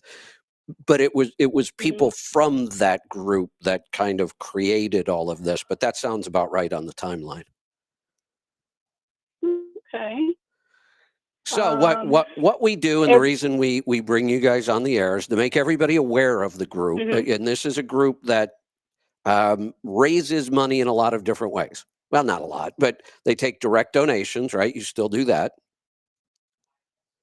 Yes, sir. And we'll tell everybody how. And you also work, again, this is part of our tie-in over the years. We donate to the cause, and a lot of our other partner companies from over the years, Pittsburgh Power, OPS, well, OPS now part of Pittsburgh Power. Lots of our partner companies donate products, and then you guys sell the products. Everybody wins. The vendor gets some exposure to their product. People now know about it. You guys can sell the product and raise some money, and somebody else gets a good deal on products. So that's how this all works. And we bring you guys in every year. And then the other thing you do, you take nominations for families in trucking that are struggling during the holidays and can use a little help. And you guys all get together. You pick, as many as you. And the number of families you can help always comes down to the number of donations and products you sell, right? Yes, sir. So thanks to the. Yeah, go ahead. Go ahead. Well, yeah, let me finish that thought real quick. Thanks. So you start to take in donations, and that's what we need today. We need to get some money coming in, and we're a little late this year, but that's all right. We can still pull this off. And we can talk about the products. People can go buy the stuff in the stores. I think we have some of our scan gauges are still in there. And then we all watch, and you guys choose the families, and you help them out during the holidays, and it's just a wonderful time for everybody. Yes, sir, it is. And thanks to our sponsors and generosity of others, we've got some awesome products in our store. Like you stated, the scan gauges, Pittsburgh Power Catalyst, Flow Below aerodynamic products, brake safe products, RHSB strap winder, and the AirDog fuel polisher. Excellent. We've got a awesome selection in the store, and I would encourage everyone to go to our site at truckerschristmasgroup.org and check out our store inventory.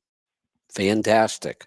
Yeah, I'd love that. So think of all the products and things I've talked about. Brake Safe, we've been working with those guys for years. We're working, talking to AirDog right now about a couple products or projects I want to do with them. So we put some stuff in the store. Head on over to the store, truckerschristmasgroup.org. You can find the store there, correct? Yes, sir. And also you can donate there, right? Yes, sir. If anyone's interested in volunteering, donating, products to our store, go to that site, truckerschristmasgroup.org, or phone number, area code 802-455-8246. And our application nomination process started on October 1st, and it ends tomorrow. Oh, okay. So you can still nominate. Tuesday. Okay. Excellent. Yes, we still got that last chance. And the disbursement of funds will be on this coming Thursday, December 19th, just in time for Christmas. Fantastic. All right. Right. So I think I saw this morning, I was trying to catch up on this. Let's see, what did I see on this? I'll go back to that. I thought I saw some other time. We going to be getting you back on again soon to talk about some things? I thought I saw something this morning.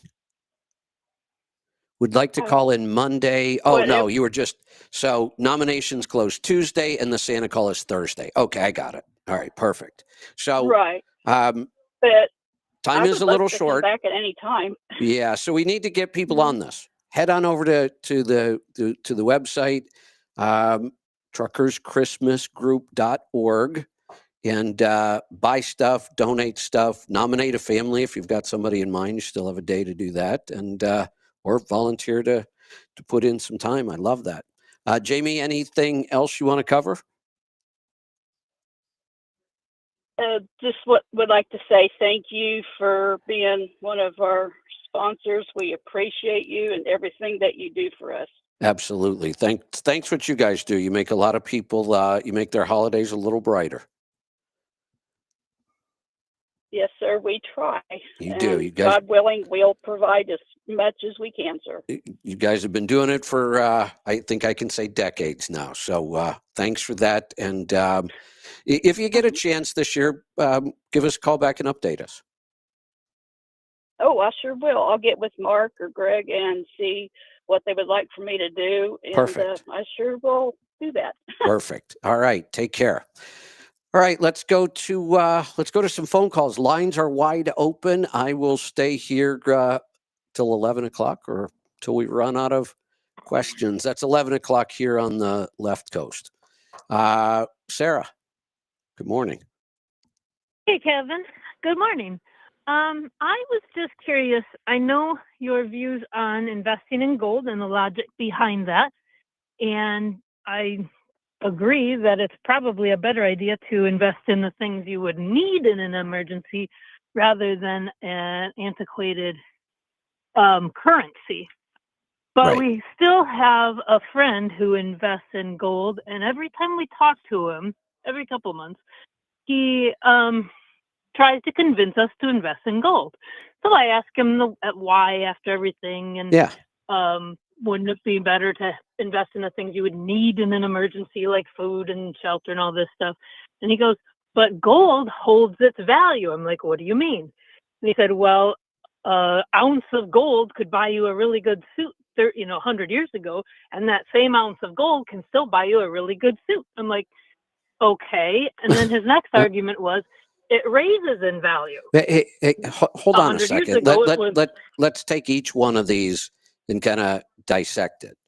So it could buy a suit 100 years ago. It could buy a suit today. Okay, we haven't gained anything. Right. That's what I was like. So I could have. So here's an example of that was one of his reasons to invest in it. But I still don't have supplies I need in an emergency. So one of the things we have to do here, and I also do this with cryptocurrencies, there's two different issues, and when most people talk about them, I hear them go back and forth between the two issues as though they're not totally separate issues. And here's what it is. We have to look at these things as a currency.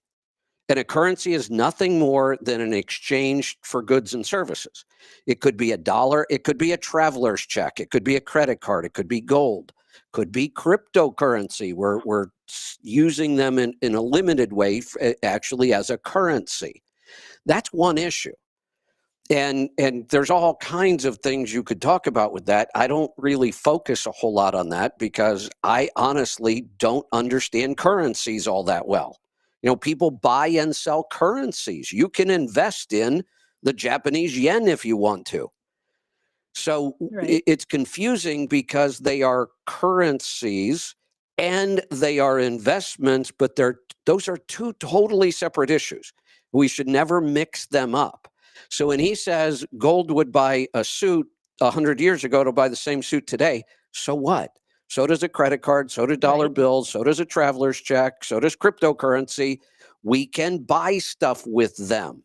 Now, what we would have to look at is, okay, you invested in gold 100 years ago when it would buy you a suit, and now that amount of gold will buy you a suit today. Well, if I took the money 100 years ago and invested that same amount into the S&P 500, I'd be able to buy 1,000 suits today. Okay.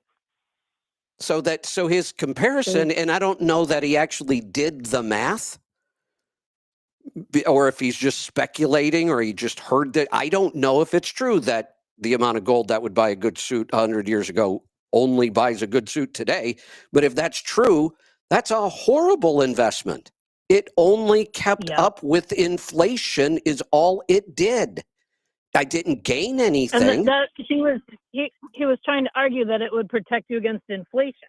But that's And all it does. If I put my cash in the S&P 500, I'm also protected against inflation, and my money grows every year. We can go back and look historically. It grows at about 10%. right. Inflation runs at about 2 or 3. So his gold kept him even. My S&P 500 gained me 8% year after year after year after year after inflation. Okay. So his next point is Now, let me go back and clarify something. Increasing in value. Let me. I don't know that his assertion is even correct. We would have to go look Neither at do I. the price of gold 100 years ago. Look at it now. Do the I math. think it was $35. Yeah. So I'm assuming his numbers are correct. And if they are, he should stop bragging about them, because that's a horrible investment. Right. The next point that he makes goes with your answer to the last one. You said it only holds its value. Right. He says it increases in value. I said, but it doesn't. It rises with inflation For the most and part. The whole point of me thinking about these things and asking the questions, not because I'm going to invest in gold, but because I said, what if somebody finds, because Vic had this question before it happened, what if somebody finds a huge amount of gold, a huge treasure under sea, and wouldn't that drop by raising the global supply, wouldn't that drop the value of worldwide gold? Let me answer that question with a question. What happens when we bring tens of thousands of new carriers into the trucking market? Prices go down because they can find more. Correct. Supply and demand. That was my point of asking. Right. Yeah, if we discover massive new... Now, there's another issue here. How hard is it to get to? So there's other variables. Right. But if we discover some new huge pocket of gold that we didn't exist, and it's easy to mine, and we start mining it, then the amount of gold goes up and the price goes down. With supply and demand. Okay. That was my question to him, to ask him, okay, so because I know supply and demand. Right. And he goes, his answer was, that's not going to happen. It has to. So 2 weeks later, it has 2 weeks to. later, this story comes out. No, he said nobody's going to find a huge amount of gold. He said that's not going to happen. Well, that I can't argue against. I don't know. So a couple weeks later, we see this story. Maybe Google overheard Vic talking to him about gold. But a couple weeks later, we see this story on Google that says China just found this huge vein of gold in one of their mines. Imagine that. And it's like 1,000 tons, and it's worth a ton of money. And the bottom of the article said it has made the global market, the global price of gold go up. And I said, well, how? So I sent this message over to John, and he goes, well, that's a different story, because anything China finds, they keep. They don't export it. Either way, how can that make the global price go up? It can just... That's what I don't understand. Okay, so let me try to explain it. And the only way I really can is to give you an analogy. Does our stock market follow the economy click for click? I don't think so. No, it doesn't. Not even close. Right now is a great example. There's no way the stock market should be valued at what it's valued at today. Just shouldn't. That's Okay. investors. Investors can affect prices short term, especially on commodities. So that's why you can see a rise, even though the news seems like it should do the opposite. But long term, supply and demand always works. Even if China says, "Hey, we're not exporting it, we're hoarding it," then we'd have to look. Where was China? See, gold is also used in industry. We use gold in a lot of electrical components. So now let's confuse right. something even more. It's a They currency, make it's an electrical investment, and it's a commodity. You talk about confusing, and this is one of my problems with investing in precious metals. They are industrial components as well, or industrial supplies. So that confuses the investment even more. And I tell people, don't invest in something you don't understand. And I don't understand gold and silver. There's too many confusing factors because a new technology could come along tomorrow that sucks a whole bunch of gold out of the market. Or a new technology could come out tomorrow where we no longer need the gold. That's way too much volatility for me. That's too unpredictable. That's too much information I have to try to understand in order to make this investment. That's why I don't like gold as an investment. And people will say, but if you And would have bought perhaps, gold on this day and sold it on this day, yeah, you would have, well, right, but we can do that with every investment. We can always look back. yeah, anything. Now what I want you to do is look forward and tell me what's going to happen to gold. And it's really difficult. It's difficult enough to predict where the S&P 500 is going. It is one of the most stable investments we could ever have. And yet it's volatile. Gold, to me, the volatility is just off the charts and it's not worth investing in. Right. So perhaps his assertion that they don't export any and they just keep it, hoard it all, that is doesn't matter. incorrect because they make a lot of electronics. Right. And That you're means, right, they do use it as a component in yeah, electronics. yeah. So that means if they can use their own that they found that we didn't even know existed, that means they're not buying it from somewhere else in the market. And that makes their products cheaper. Correct. And it does absolutely impacts the price of that gold. And when you start to think about that, that's why precious metals have way too much volatility for me, because they're not just this one particular. Gold is a currency, an investment, and a commodity. Way too complicated. Right. Okay. I can't use the S&P 500 to buy anything, and I can't use the S&P 500 to make anything. It is strictly a pure investment, and it's hard enough to predict what's going to happen to it. Right. We can only go on historical. Yeah. Yep, exactly. All right. I think that's all I had for today, except did you see that Terry Walls released a revised version of the Walls Protocol back in 2020 that added 8 hours to the book? No, I missed that. I missed it too until last week. It took me 4 days to listen to, and don't ask me what's different because I listened to the original one like a decade ago and I don't remember what the difference if I had to guess. But she does include a lot of new test results and expands the value of the diet and the protocol to all autoimmune diseases, not just MS, of course.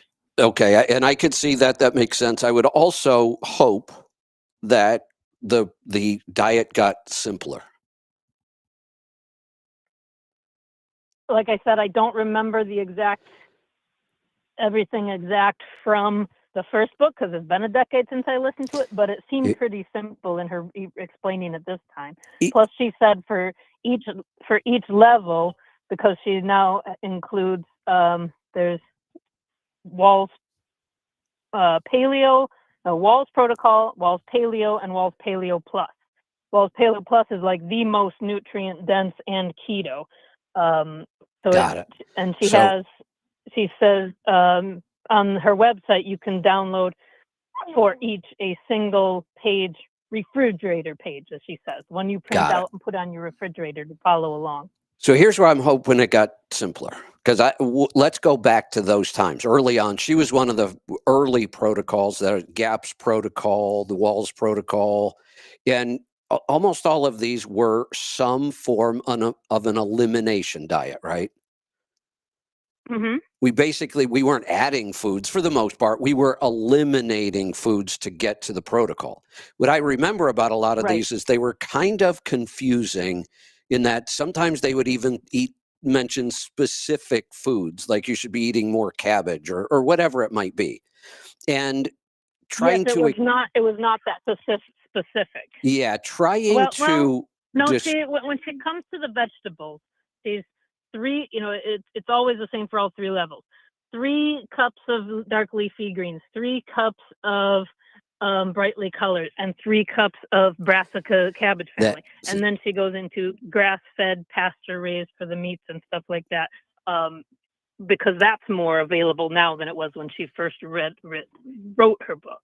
This is where I'm hoping it got simpler, because we used to talk about all these protocols and they were confusing. One protocol won't let you eat nightshades. One protocol won't let you eat grains. One protocol doesn't want you having dairy. They were confusing. And I used to think, well, she wants you to not do dairy and greens for all the protocols. Well, that's good. What we found here, you've been along for this whole ride, you've seen this pattern too, is the more foods we eliminated from a diet, the better the results became. And it was easier. All the way down to some of the most impressive recoveries I've seen, including somebody we had on the show lately, Valerie, who was, what did she say, 5'9" or whatever she is, and she was like 70 some pounds, and she had horrible mental health issues her whole life. She basically cured it with beef, salt, and water, kind of the lion diet. It seems to me the pattern has been the more foods you eliminate, the better these diets work across the board. And we don't really need these complicated protocols that say you can eat this, but you shouldn't eat nightshades. And I never really even could follow the science on a lot of that. But she has the 3 levels. Basically, she goes from a wide brush to a narrow brush, I would say. The wide brush is, get these more vegetables in for the more nutrients. Stop there. That's where I think that's where I think we're still trying to figure out. I am. If we look at I don't want to call them, they're not macronutrients. I guess if we look at the micronutrients first, both meat and plants have micronutrients. And we could, things like vitamin A or beta carotene. We know that every plant form of a nutrient is inferior for the human body. The human body has to convert it to something, and we don't do a very good job of it. Vitamin A and beta carotene are a great example. Plants have beta carotene. That's the nutrient they use. Mammals use vitamin A. When we eat the plant that only has beta carotene, our body has to convert it to vitamin A. Well, first off, why do we want to create a process that didn't need to exist? Just eat the vitamin A. And we don't convert it well. And are we really getting the same benefit? And I'm saying, no, I don't think we are. So when it comes to basic vitamins and minerals, our best source are animal products. So why would I even bother going through the complication of eating these vegetables to get those nutrients when they're inferior? I could get them from the animal product. Now, here's where in her book, the explanation let me, is that don't say it. Don't say it yet. Don't say it yet. Okay. Because I want to see if maybe I might know it, or maybe not. Maybe I'm about to learn something new. Now, the class of nutrients we can move to that really only exist in plants are what we start looking at as like, what do we call them? There's a term for them. They're, yeah, I can't think of the term. Phytochemical? Yeah, we're closer. I was going to say phytonutrients, but I'm not sure if that's right. Okay. What we're talking about are like these, when we talk about these superfoods. Acai berry has this, I wish I could think of the term, this nutrient in it that's it's not even a micronutrient. It's much, much smaller than that. Animals don't have those. And that's all the research that says it's these things in plants that can fix this. Well, that's where I say, correct, plants are medicine, not food. If you really think that there's some special compound in that plant, I don't believe we need it for normal health. Maybe we need it to fix something.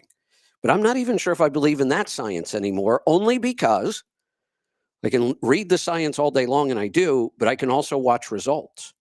And I just see people curing themselves of really crazy stuff by eliminating almost all food except beef.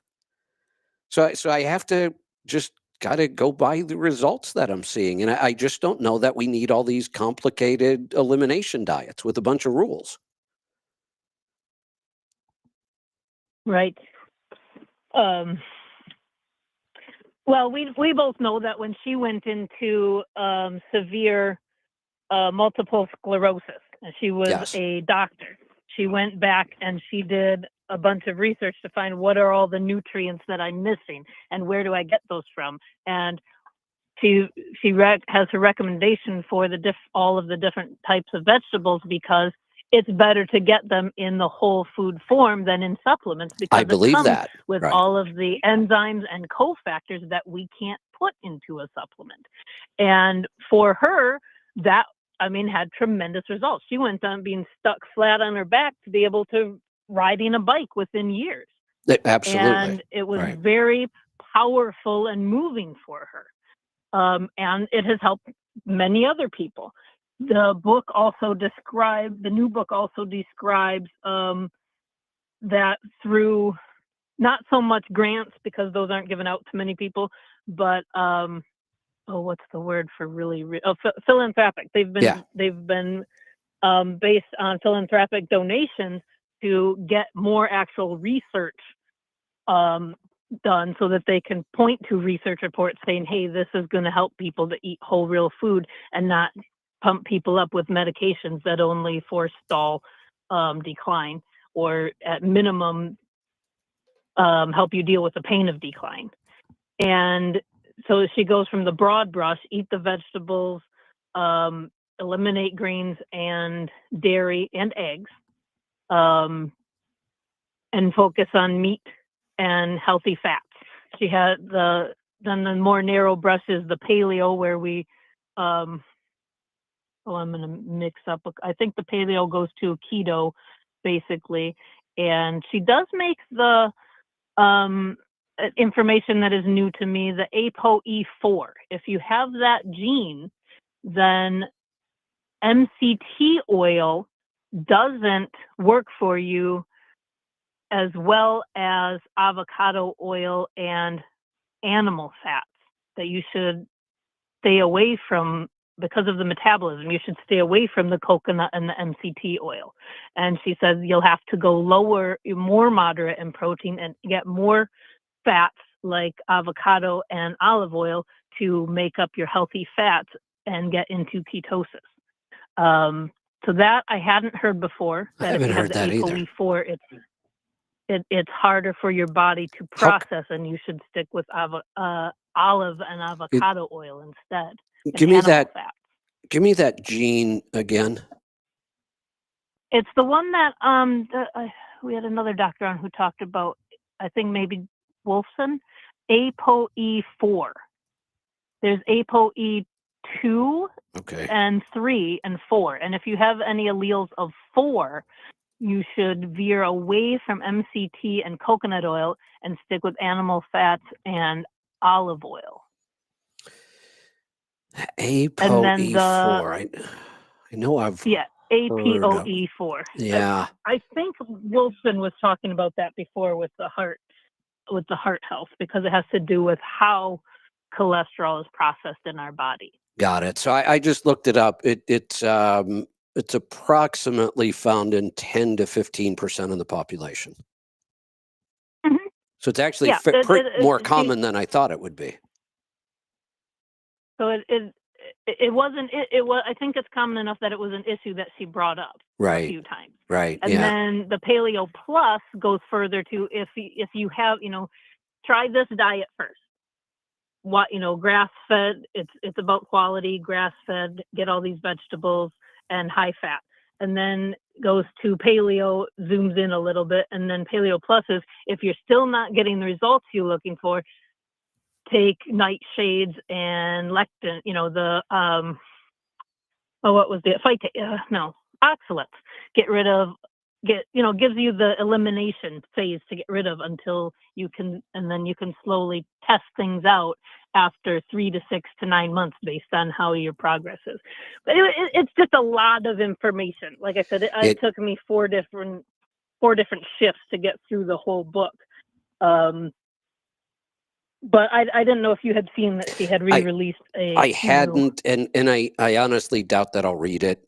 Here's kind of my take on this going forward. And I've got an idea that I don't know if I may work on this idea. So it's a big one, though. The last thing I need is another big project. But here's my take on this. Like I've said, our experience seems to point to the more foods you eliminate out of the diet, the more problems we solve. Even some crazy complicated stuff like Valerie Ann's story. It seems to work. That's results. So do we really understand these nutrients as well as we thought?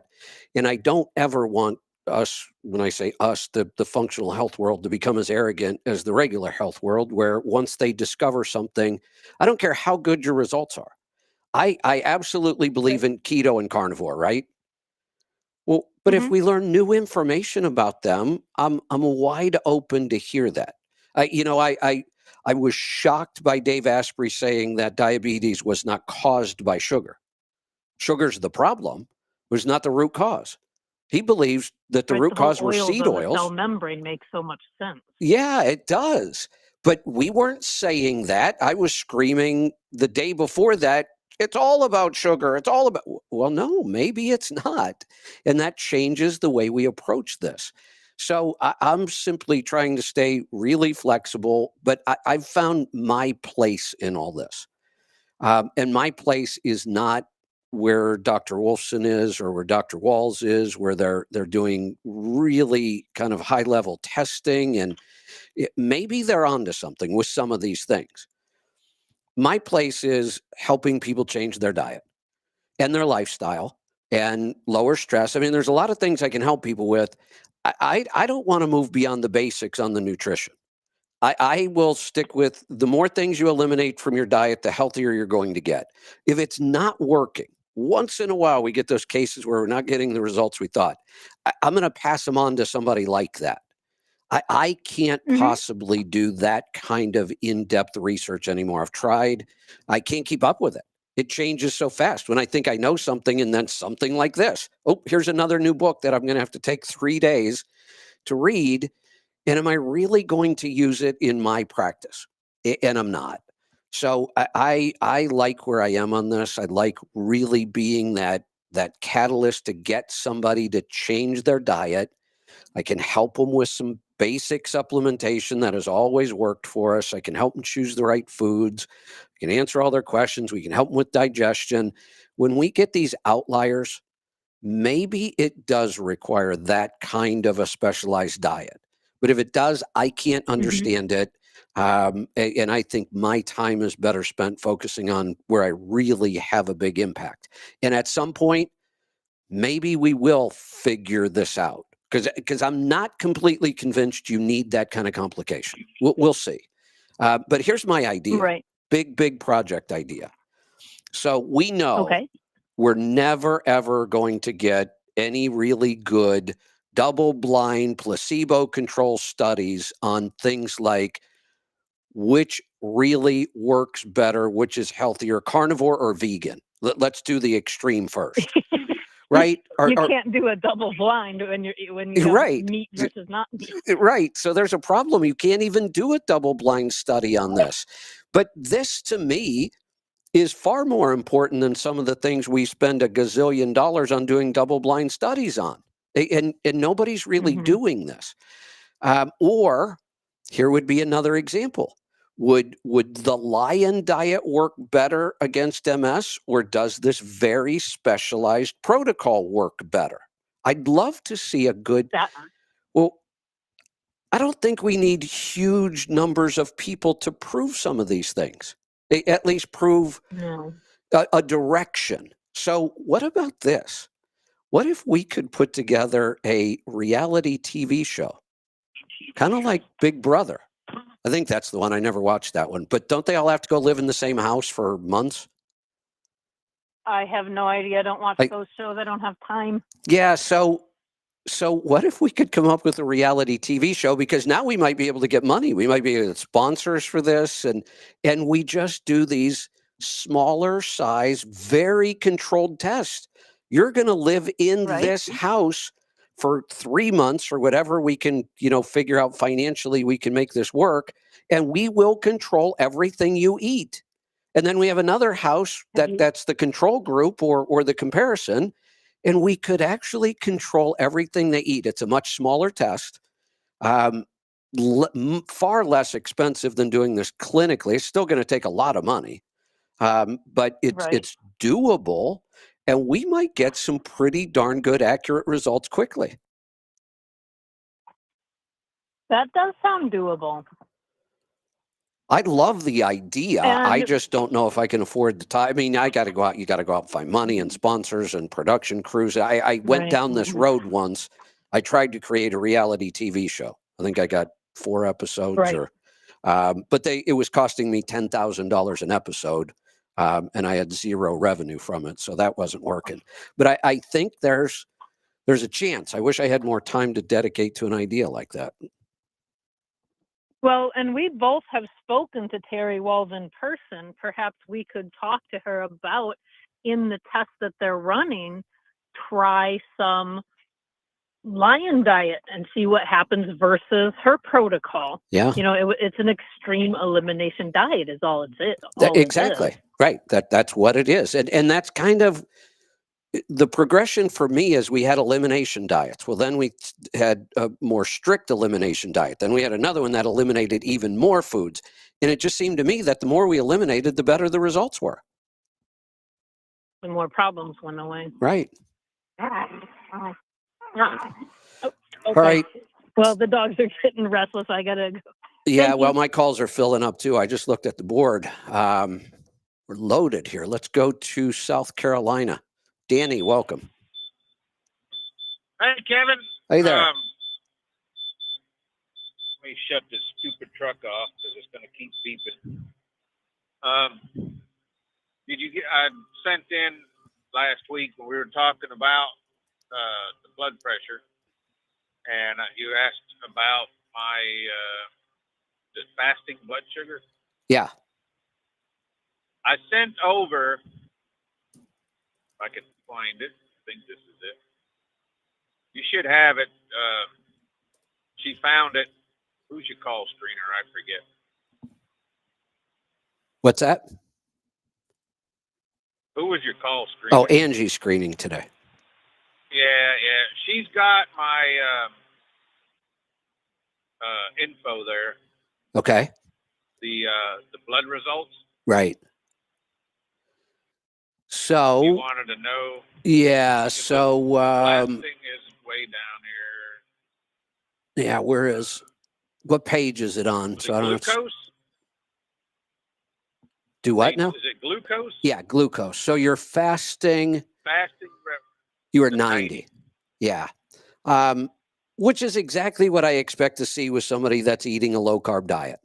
A lot of people that are actually diabetic sometimes will have a better fasting blood glucose, lower. Now, they won't be diagnosed as diabetic, but they are. We know the diagnosis takes way too long. But we see people eat low carb and this number goes up significantly. It usually, for people eating low carb, I think the most common range I tend to see of fasting blood glucose is 90 to 110. So you're right there. Now, here's something interesting I just tried. I took your data. I didn't use your name. I just took your data, and here's all I did with it. Do you know how to take a screenshot on your phone or your computer, right? Oh, yeah. So I took a screenshot of the first page of your results without your personal information on it, and I loaded it into Grok. just the screenshot. It's just a picture of your page is all it is. Listen to this. Here's what it came up with. Grok, here's an explanation of the blood test results shown in the image. Lipid panel standard, cholesterol, total 246, reference range under 200, significance. High total cholesterol indicates an increased risk of heart disease and stroke. It's composed of HDL, good cholesterol, LDL, bad cholesterol, and triglycerides.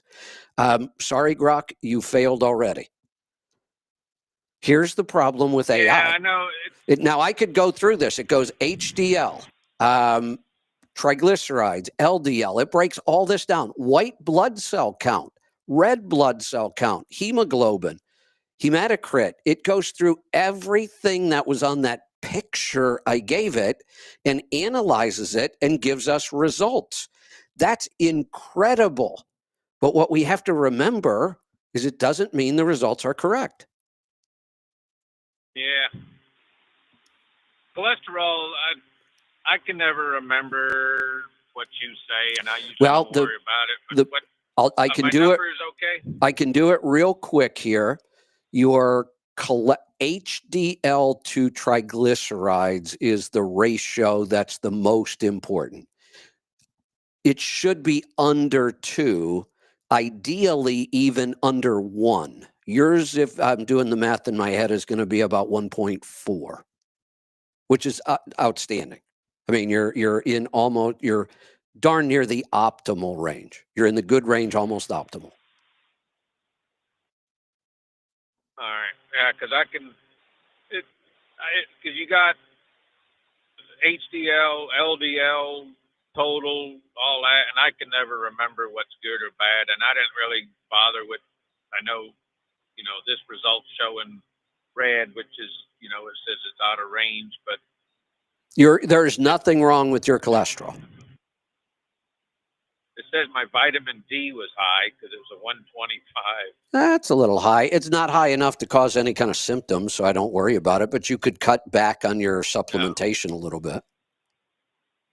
This was a year ago. Yeah. Just so you'll know. Well, and that changes all the time. I'm going to I've got a test at home. I need to remember to send it in to Everly Well and see what they get. But everything else is green, but I know that doesn't really mean anything. Well, you're not seeing. All I can do, on a call like this is scroll through pretty quickly. Green is a fairly good indicator, but there's some things I look at a little closer. What I'm not seeing is anything at all that would concern me. Good. So I still got to figure out what the heck. I checked it last night. It was like 150 over 101. And I hadn't really done anything. I was home yesterday. And, weather was crap. I was leaving out that last night.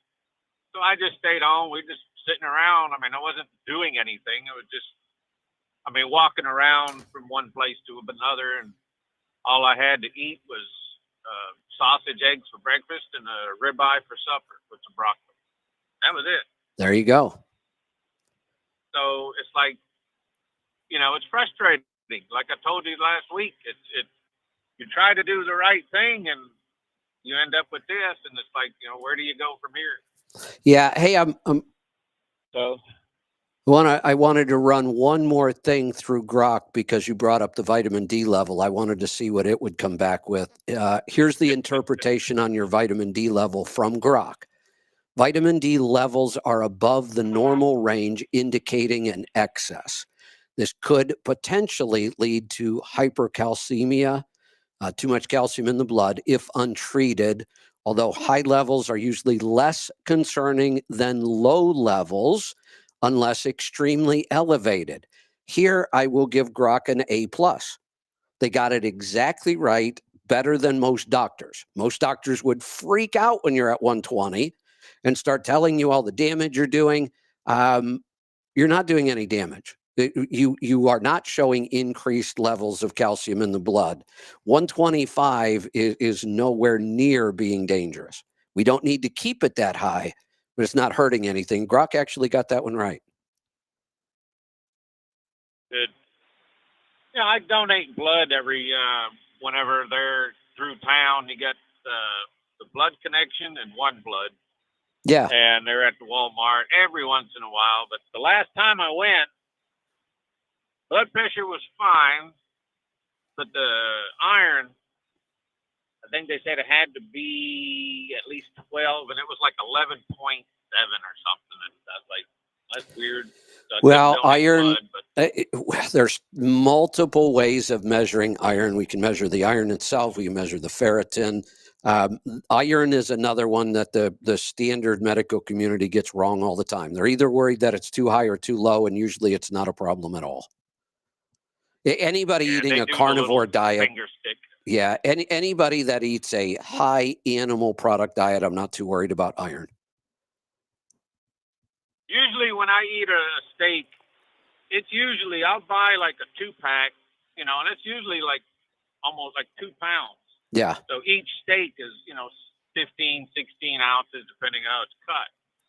And, it's like, you think, man, you eat a whole pound. It's like, it's not really a lot, really, when you think about it. You're right. But if you get a good steak covered in butter, man. Oh, I know. All right, Danny, gotta move along. We got calls piling up on us. Let's go to Arizona. Harold, what's on your mind today? Kevin, how you doing? Good. What's on your mind? Ran for president a few years back. I can't remember, I guess who. It was probably Romney or McCain. But she was amazing. Similar business background to Trump. Of course, not as successful, but that's where I remember her who from. She was. That's right. Yeah, I knew that. Yeah, that she was. Right. She was amazing, I thought. Yeah, I knew I wouldn't know her just because she was the CEO of HP. There was some other reason I reckon, and you're right. She was being talked about it a lot at that time. Yeah, I sent that to you on X, but maybe you didn't read it. But another thing, I don't know if you have paid attention to the president of Argentina. Very much. Yeah, I've been watching him very closely. Did you see that he read over 100 books on government, and that's how he figured it out? Oh, come on. You can't learn anything. Truly very similar to you. No, see, I've been told you can't learn this stuff from a book. What medical school did you go to? He read a lot of books from Austria. Austrian economics. Yes. Yeah, I thought when I saw that a couple of weeks ago, and I've been meaning to tell you, and I forgot last time I talked to you, but very, very similar to what you did on the health, and look at the results. I mean, it's amazing what he's done. I'd really like to know, or I'd be curious, if he read a lot of books on Austrian economics. It's no wonder why I like his approach and that it's working. That's the economic system I believe in. I have to believe he probably read several books on Keynesian economics, because that's the opposite. That's more of the liberal approach to things, and Austrian economics are much more conservative approach to things. So I would hope that when you're studying a topic, you got to study both sides. I'm sure he did, because he seems like a really smart guy and he's getting results. Yes, I hope Trump can get half the results he's getting. Yeah, it would be incredible. And I think he will. I think he will, but it's going to be a tougher fight here, I think. I don't know. We'll keep our fingers crossed. There's no doubt. And here's my biggest concern about this. It's the one thing I'm most excited about. It's also my biggest concern. It's the health side of things. First off, I'm excited because I never expected our government to address this in any meaningful way. The problems have been around forever. Nobody addresses them. This is the first time we've even talked about it. But I am very concerned with his picks. A couple of them are good. RFK, fantastic. I am so glad he's a part of this, especially now after I read the book. Jeanette Nishawat, Surgeon General. Not no, but hell no. I can't believe he chose her for so many reasons. She was all over Yeah. the vaccines in the beginning. She was pushing masks for a while. She's changed her mind on some of it. But she also has been very clear that gender is assigned at birth by the doctor. No, it's not. It's biological. The doctor doesn't have a choice. It's biological. She is a little off on that one, and several others. I think she's way too closely tied to traditional medicine and still believes way too much of that stuff. Megyn Kelly basically said the same thing you did right now about her. She is a was horrible choice for this position. Yeah. Yeah, I don't know that much about her, but I've heard what you said, and I heard what Megyn Kelly said, and I thought I like both of your voices, and I probably agree 100%. Yeah, and then the other one that shocked me, I talked about it this morning. Trump has come out in support of the unions in the ports that there should be no automation.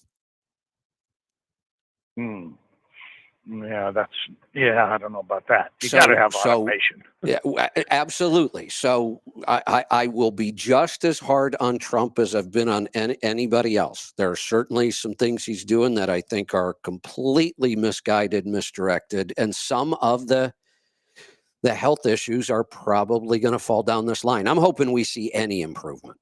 And I want to go back. I know I have a lot of people who do listen to audiobooks. If you can handle the stress, the anger of really getting a deep look into how corrupt it is. I've always said it's horribly corrupt and it's got to be fixed. It's at least 4 times worse than what I ever thought. And Fauci is the kingpin of most of this. Who was why can't I remember this guy's name? I used to talk about him all the time. The guy that convinced us that fat was so bad for us. His name must start with K because he also invented the K rations. I remember that. What's the guy's name? I can't remember. I know who I've seen who you're talking about though. But, that was like 80 years ago or 100 years ago, wasn't it? I'm sure no, it was in the 50s. Well, I guess was it? Well, I guess that is getting back there 70 years. Yeah. Longer than I thought. Somebody's going to text it to me, I'm sure. 60 years ago. I know. 70 years ago. I know. Oh, by the way, Harold, happy birthday. Thank you. How do you know that? Diesel told me. Diesel just came in and nudged me and said, hey, it's his birthday, you know. Well, I'm at 9 o'clock, like Bruce would say. So yeah, I'm go. three quarters of the way through. Okay, Ansel Keys. I knew somebody would come through. Matt came through. Ansel Keys. Okay. Remember, I've made the statement. Ansel Keys may have killed more people than anybody in history because of such horrible advice. Not only did he kill them, he made them sick. And we said he might be the worst human being that ever existed. And before he died, by the way, he took it all back. Boy. Yeah, he took it all back and said he got it wrong and it wasn't fat and cholesterol wasn't a bad thing, but it was way, way too late by then. But the damage he did pales in comparison to the damage and the death and destruction that can be directly tied to Fauci. And I'm sure I'll have to listen to that I'm sure one. if I stay on this topic too long, I'm going to get censored or deleted somewhere. That's what he's known for. Destroying people's careers, absolutely destroying people because they won't toe the line and play his game. I've read some of that from some of the people that worked with him in the lab. They were coming out before they started censoring a lot of that stuff in the beginning of COVID and talking about exactly what you said. Some of his fellow workers, lab workers, things like that. Or anybody anywhere that gets in the way of his agenda he is ruthless at this. He will just destroy people over this. Yep. Well, keep spreading the good word. I'll listen to that one after I come out after New Year's. I want to listen to that one. That's the one by Kennedy, right? Yeah, that's the one by Kennedy, the real Dr. Fauci or the real Anthony Fauci. I'm not sure. Okay. When you read a book on Kindle, I never see the title like I do every time you pick up a physical book. So half the time the books I'm reading, I can't even remember the title of them. I know I have a lot of people who listen, who like stuff like this. It's in depth. There's a lot of numbers. There's a lot to follow along with the stories. And if it doesn't infuriate you, you have to be brain dead. So this is not the feel-good book of the holiday season. I'll wait till after the New Year. That might be a good idea. Don't spoil your holidays with this one. I've listened to 110 books this year, so. Outstanding. Congratulations. Yeah, I do it on Libby, so it's all free. I used to buy them and rent them. What a deal. Now I just listen to them on Libby. It's a great deal. That is. But all right. So all right, Kevin, thank you very much. Merry Christmas to you and your family and the whole crew there. Merry Christmas. Just appreciate everybody there. Well, we appreciate your support and your calls. I always like talking to you. Let's go to Iowa. James, welcome. Hey, Kevin, how are you? Doing good today. What's on your mind? Just checking in for mats for 25. Is the thought that the ones that went through the CMC come back again? And doesn't that sort of take some of the registration space for people that want to get in for the next year? No, what we had hoped, or is that not really an issue? Well, we had hoped to pull something off, and this year we're not able to. What we've realized, we cannot pull off the CMC these days without sponsors. I really don't like working with sponsors. It's one more complication in my life. It's more work for me. But we cannot make the numbers work anymore. We charge $250 for the day and a half. It doesn't cover the cost of having you in that seat. If all we have is the $250 from each person that's in the seat, we lose money on the event. We've already done the math. We have to have sponsors. So in order to bring back again for another event at the truck show, there's just no money. We're not charging enough for tickets, and I can only charge what the market will bear. I wish I could charge more. I can't. If I try charging too much, we just won't get people in.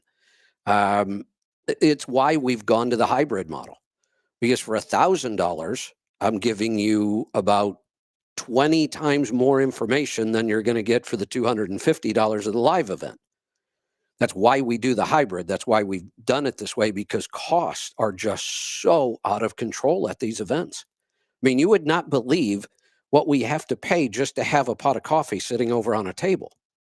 It's insane. You start bringing in food, and so the math just doesn't work. That's why you're not seeing as many of these big conferences and training events anymore, because unless you're in a market where people are willing to spend several, on average right now, if you're not charging, I'd almost say about $750 a day for training, you're not going to make any money at it.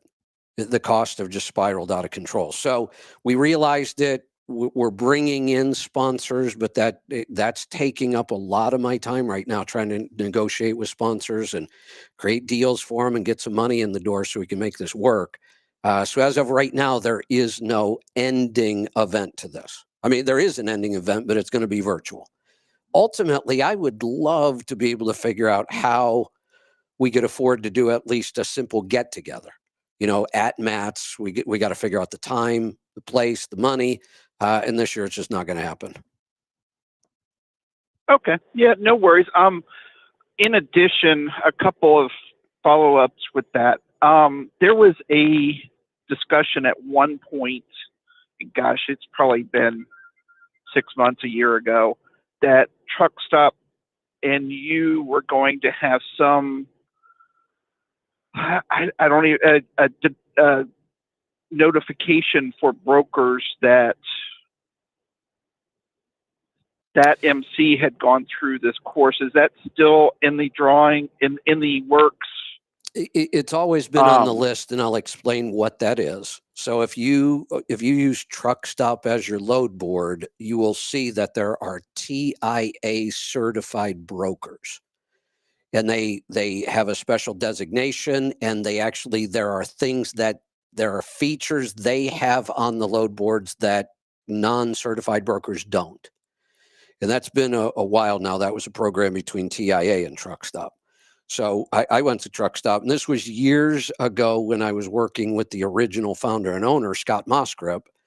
And I said, Scott, I have a certification program for carriers. Can we get this to the point where they will have a designation on your load board and they'll have additional features? And he loved the idea, and we were working on it, and then they got bought. And since they've been bought, and this was a $1 trillion deal, Bill Gates was one of the investors. I mean, this was a big deal. And Scott retired and went to Florida. He's kind of sort of out of retirement. I'm actually talking about a new product he came out with, but it's a much harder company to work with now. You know, when you can sit in the room with the original founder and work on ideas like this, things happen. The company's gotten so big, and you know, there's a lot of investor money now, so it's still on our list. I don't know if we will get to it or not. I hope so. Okay, no worries. I really hope so. I was just trying to forecast for March of whether I should. I think I'm actually still going to go. I sort of got shafted by trying to book a last-minute hotel last year, so I think I'm trying to be proactive with it this year. That's a tough one, that's for sure. Here's the good news. Truck Stop is all in on the CMC program. They are one of our sponsors, and they help us a lot with the program, and they really like it. It's just a matter of the bigger companies get, the more complicated every project becomes. And some of it is totally understood. I've got a lot of projects going on. Sometimes if this was the only thing I had to work on, we would get it done. No doubt about it. I'd be on top of it. I'd stay on top of Truck Stop. I would make this happen. But with all the projects we've got going on, I don't know how much attention this one's going to get. No worries. All right. Okay. Anything else? That was it for right now. Okay, good. We'll talk to you again soon. Thanks for the call. Let's go to Dwight in Texas. Dwight, what's on your mind? Oh, well, been a little while, so I hate that. Not that I'm impatient, but so many words come up that just blows my mind. But let's just go back to being pissed off at your government and government agencies, specifically today the EPA, because just the other day I saw a news flash of a area southwest of Fort Worth, Texas, that is upriver from where I live. And it started with a farm that his animals, his cows, his horse, and now his family is contaminated. His ponds are contaminated from PFAS. Okay. Which, forever chemicals, which right. You have talked about. And it hit home because it's right upriver from me. And also, then, you know how the internet works. And then it pops up another one in Georgia. All the carpet manufacturers in Georgia have destroyed, sounds like about half of Georgia, because when you use this sewer sludge, this cheap fertilizer that the EPA says is good, contaminates our soil, our water, our bodies, and everything. So And then Maine pops up, and now all 48 states use this sewer sludge. And I could go on, but I'll just finish up and then let you tell me, is there...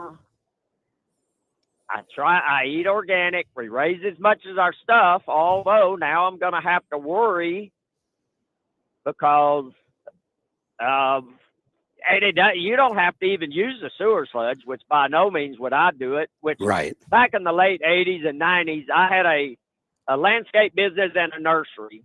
And so at that time, the municipalities put out a program to introduce us to this sewer sludge. Yeah. That they wanted to sell us to put on lawns. Now, at that time, they said, no, don't do it. You can't do it in a garden. We don't want it don't do anything to do with food, but you can scatter your farms and ranches with a foot of this stuff and spread it, and nothing's going to happen. No, your cows aren't going to get it. It's not going to run off into the water. Yeah, right. It's not going to get into you, but it's okay. So, and I said, I don't want any part of this. Right. Anyway, I'll let you. Yeah, let's cut to the chase on this. If you've been listening the last month or so, I've been talking a lot about detox. And something that I avoided for years. I said, look, I don't want to go down this detox road. I'll do it in coaching. I don't want to put out protocols. Things can go wrong with this. And then I changed my mind. And this is why. The more research I do on how toxic our world has become, the more I realize you can't avoid the toxins. There's only two approaches to this. And to answer your question, there's only two approaches. We have to avoid when we can. We have to look around. Where is this stuff coming from? Don't use cookware that has it. Water is a problem. We got to filter our water better to get this out. We might have to do some water testing. So we have to try to avoid it as much as possible, but you can't avoid it anymore. So if we can't avoid it, and it's going to build up in our body, and it will, and these are forever chemicals, I now realize we have to detox. It's the only thing we're going to be able to do to fix this. We have to try to avoid it as much as we can, but then beyond that, we just have to do a regular detox. Avoid all the places where we might be picking it up, but then detox to get rid of it. Giving blood can also help with this one. We just had a caller earlier. When you give blood, you can get some of this out of your body. Detoxing, we can use all the pathways. One of the least dangerous ways of detoxing is sweating. That one I can recommend to everybody. Use infrared saunas. They're very detoxing. Use standard saunas. They're very detoxing. Work out on hot days and get yourself to sweat. Go get really active on hot days and sweat. Put on a bunch of clothes and go get active outside in the wintertime and sweat. That's one of the least dangerous ways of detoxing. When we start talking about liver and digestive flushing, which is the other form of detox, because our elimination pathways there's 7 total pathways of detox. Sweat is our easiest and our least dangerous. Then we can move on to things like liver flushes, digestive flushes. Those can start to create some problems for some people. The flush I'm working on, my biggest fear is it could dislodge a pretty big gallstone for somebody and cause some real issues. But this is my focus heading into 2025, along with all the other projects, is to come up with better ways to help people detox. Okay. Okay. So what is the, who do I call? What is the easiest way to get set up in the coaching, but also what pre-info would you want to have before you even get to that point? So we make this as easy as possible. NutriQ. Yeah, we make this as easy as possible. When we're done with this call, I'll put you on hold, and Angie will get you signed up today if you want, or she'll tell you how. Either one, we could have you in today. You could be in the call on Thursday. Most of the people, by far, 90% of the people in the coaching program aren't asking me anything. They're just sitting in the coaching program listening. I know. Right. So, hey, well, I think I've been paying you since day one at $50. well, whatever, I appreciate it. What I think. I appreciate well, it. yeah. Well, hey. Well, I bad for me, but good for you. Right. And I knew what I was doing. But I haven't. I've got issues. I got lots of issues. Who knows? I may have more than I think. I have people that X now allows users to sell subscriptions. So, like content creators, like I consider myself a content creator. I post a lot. I post things people like to read. If I thought it was popular enough, I could start a subscription and people would pay me to see certain posts. I doubt that I'll ever go down that road.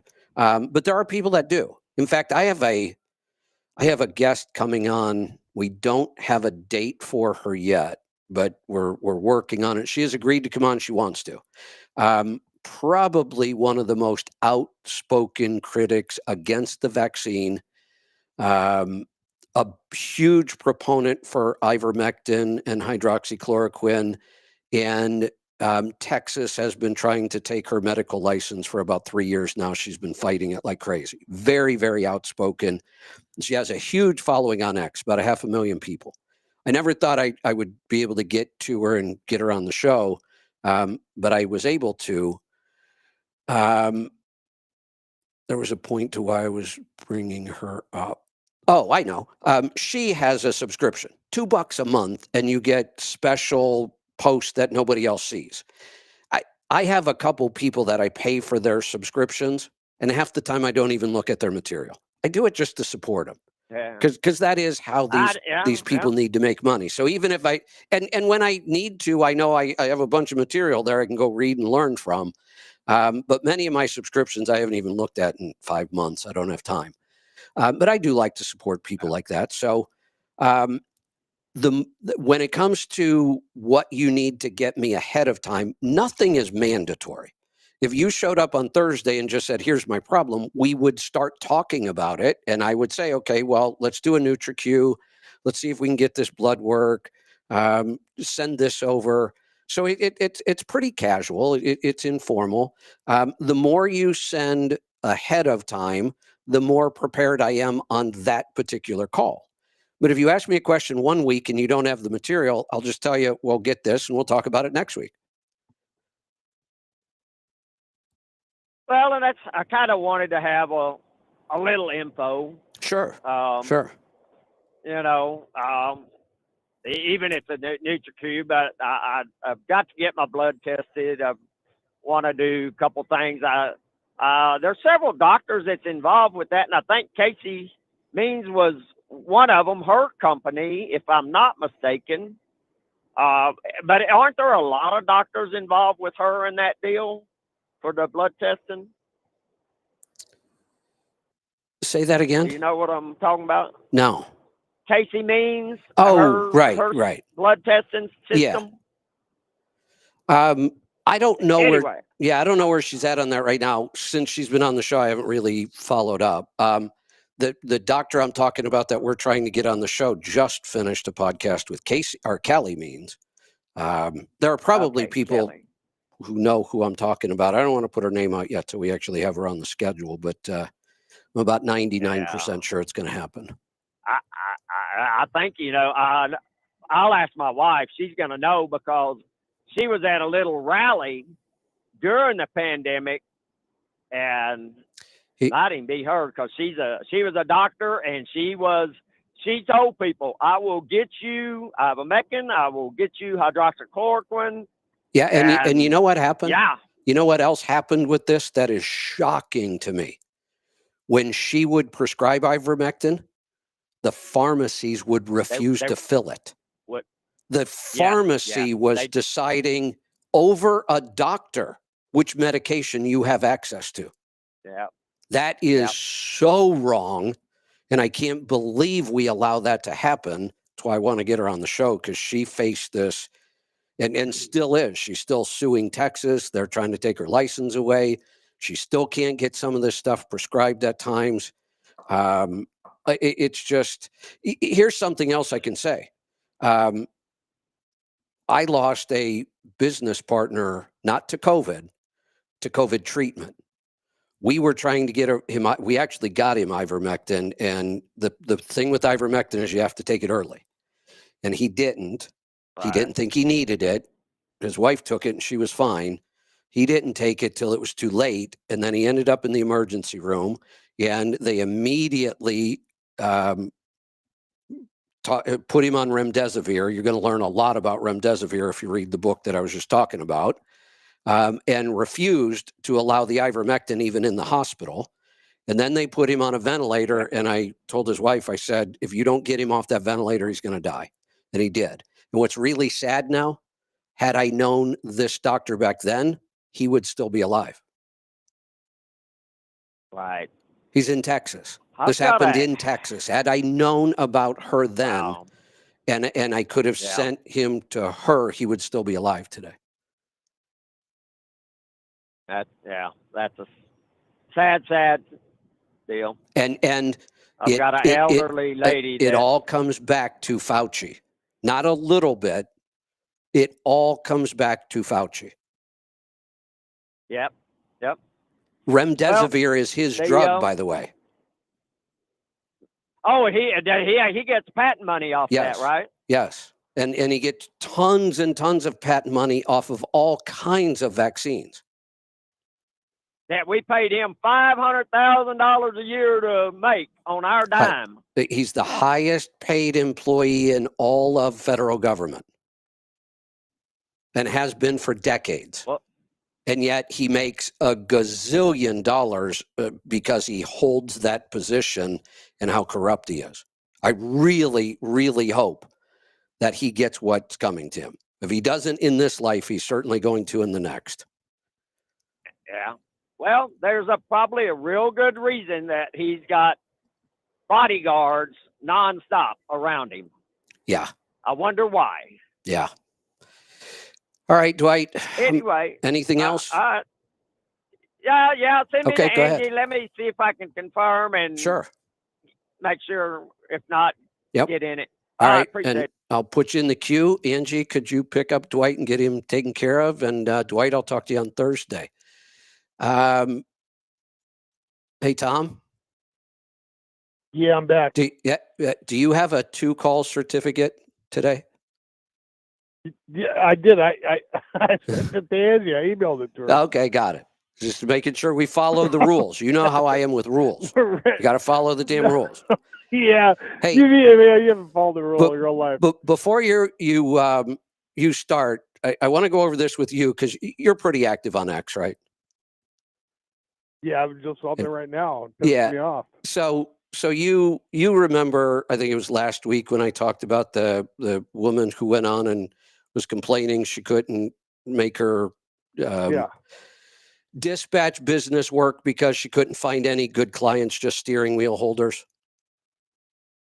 Right. And I was really trying to help her. My whole point, no matter whether I'm screaming at somebody, the only reason I interact with people is because I hope I can help them in some way. I really do. And at some point you realize you just can't. I know that. And people ask me, why do you try so hard? Why do you fight with these people? I do it for a couple reasons. One, it makes me better at what I do. If I have to keep proving, if I have to keep trying to convince somebody, it helps me put my arguments together better. It forces me to go get more data. It just makes me better. That's one of the reasons I do it. The other reason I do it, I think they're great teaching moments. Even if I can't teach the person I'm talking to at the moment, other people are reading it if it's online, and other people are hearing it when I'm talking. So I see it as a teaching tool. Ultimately, no matter how much I disagree with somebody, I'd still like to help them if I could. I really did want to help her in business because she blocked you. She was so far off track. No, she hasn't blocked me yet. But there's been some new some new things have happened. Revelations. Yeah, so Right. I really did want to help her because honestly, if she doesn't break that attitude she has, she's never going to succeed in business. I know that. She could argue with me all she wants. I can promise her she's not going to succeed with her attitude. So I just moved on.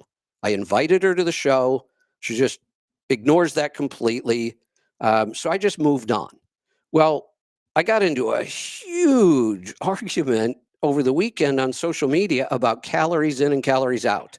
And I was actually arguing with a good friend of mine, Dooner from Doomer. Yeah, Doomer. I know. I got in on that. Yeah. So, but him and I went back and forth. It actually got a little heated at times. And then we, shook hands and said, yeah, we can be friends again. And it was fine. Except then I woke up to her commenting on it. And her comment was, of course you have to count calories. That's the only way to lose weight. And I thought, oh boy, God. here we go again. Should I even? She's an expert in everything. I know. Well, but listen to some of what she says about me. First off, she told me that I should not have an opinion on this topic of weight loss because I don't know what I'm talking about. So I shouldn't even have an opinion on There's it that. because I don't know what I'm talking about.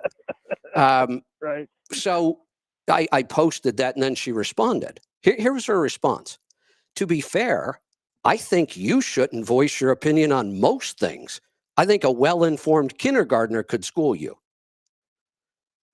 Ooh. So she's getting down in the wheat in the dirt with you. So then I said, look, why the insults? Will you come on the show and help me understand this? If I don't understand the topic and you do, can you come on the show and help me understand it? That's what I said. Her response was, honey, that was me being nice. I'd quite literally rather count the snowflakes one by one in my yard than attempt to have an intelligent conversation with someone with such a closed mind.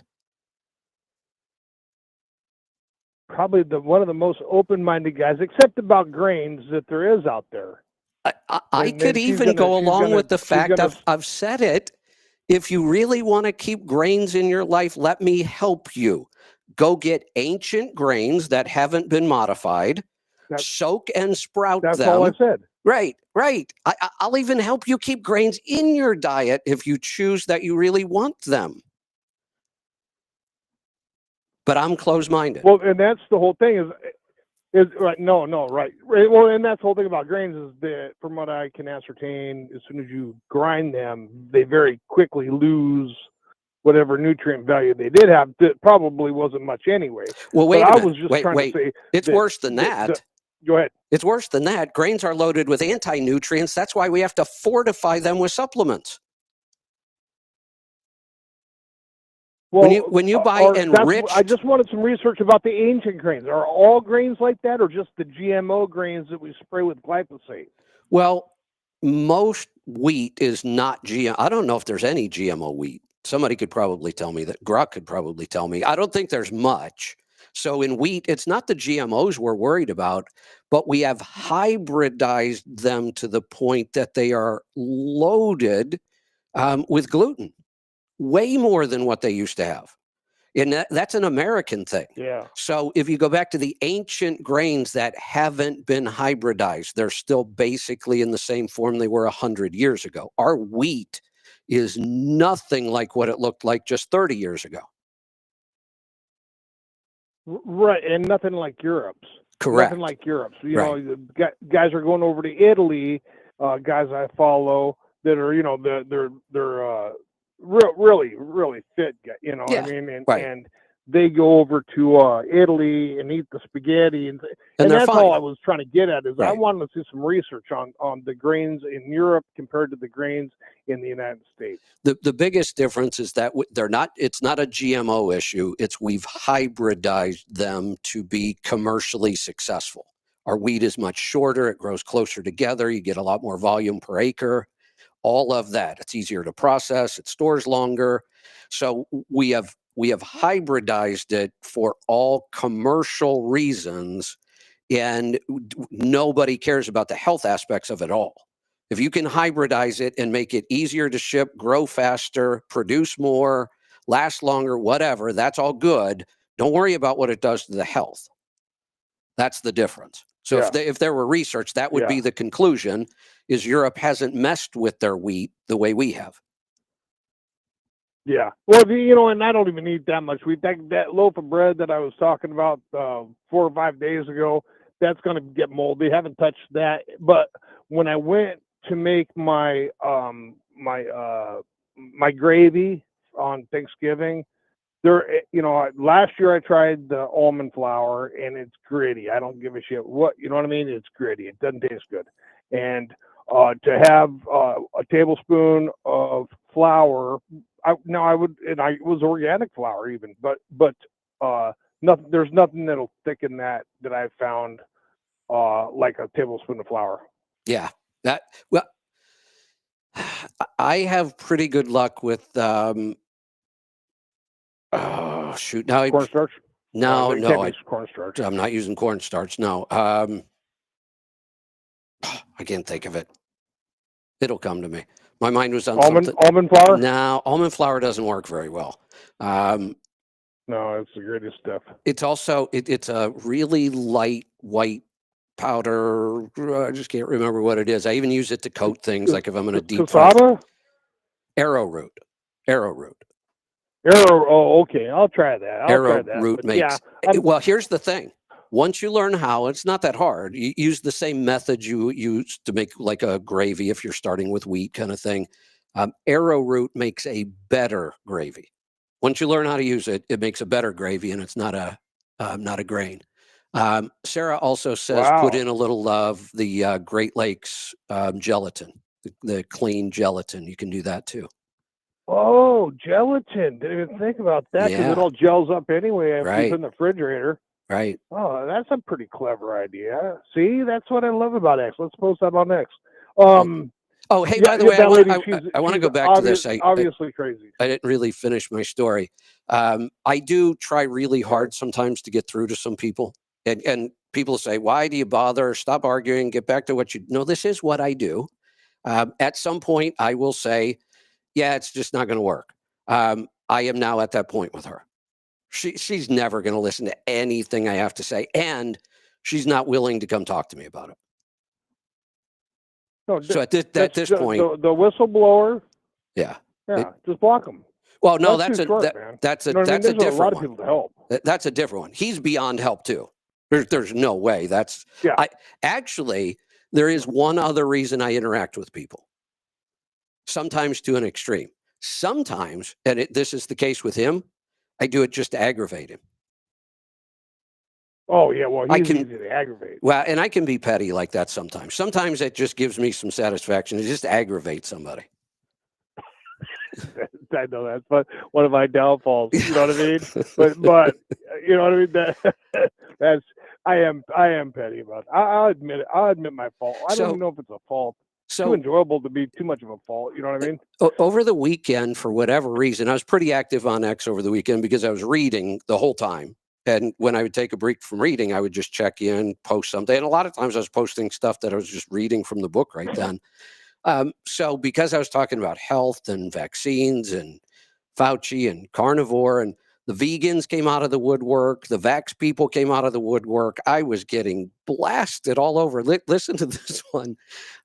This one's kind of a leftover because I ignored this guy a long time ago. It says, look, bud, I get that your business model is in trouble with these meds.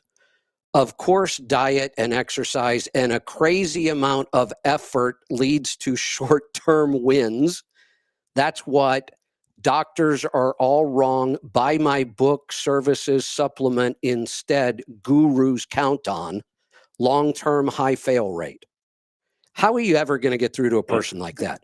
That I get that diet and exercise and a crazy amount of effort leads to short-term wins. Got it. But you got to have because this was in response to me saying, stop the Ozempic. I can do this with ribeyes. No, yeah, and you know what? But there's a doctor. I had to go to Walmart, which doesn't sound like a big deal, but it ended up being like a 5-hour ordeal, so I missed a lot of this. And then but there was a doctor that was that MD. I mean, he was actually a pretty good. It looked like he had a good following and knew what he was talking about, except when it came to the medication and Ozempic. Oh, He's either a liar or he's a troll or he's not who he says he is, or he's totally brainwashed. There's no other way around it. You can't tell me that this Ozempic doesn't have any side effects, but carnivore diet does. Oh, well, because we got into Ozempic over the weekend, I was getting blasted by doctors, and the question, so where did you go to medical school? And my answer is no. Right. That's why I'm so good at this, because I didn't go to medical school.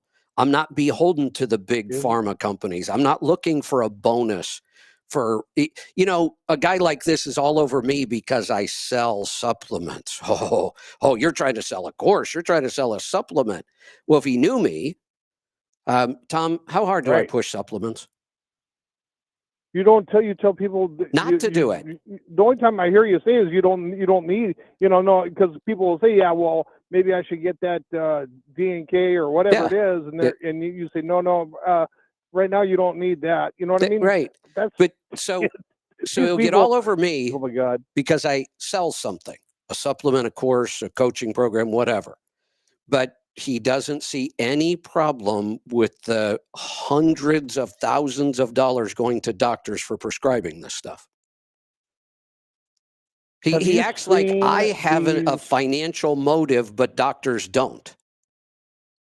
No, I know that's the way they're acting too. And if you've done the research on that, if you don't follow the big pharma's protocol for vaccines and follow their vaccine schedule, they grade you on whatever it is, like 0 to 100 or whatever. Yeah. And if you don't hit 85 or 90%, that's more than half of your business. I mean, it costs them millions of dollars a year if they don't follow that vaccine schedule to the T. And then the most common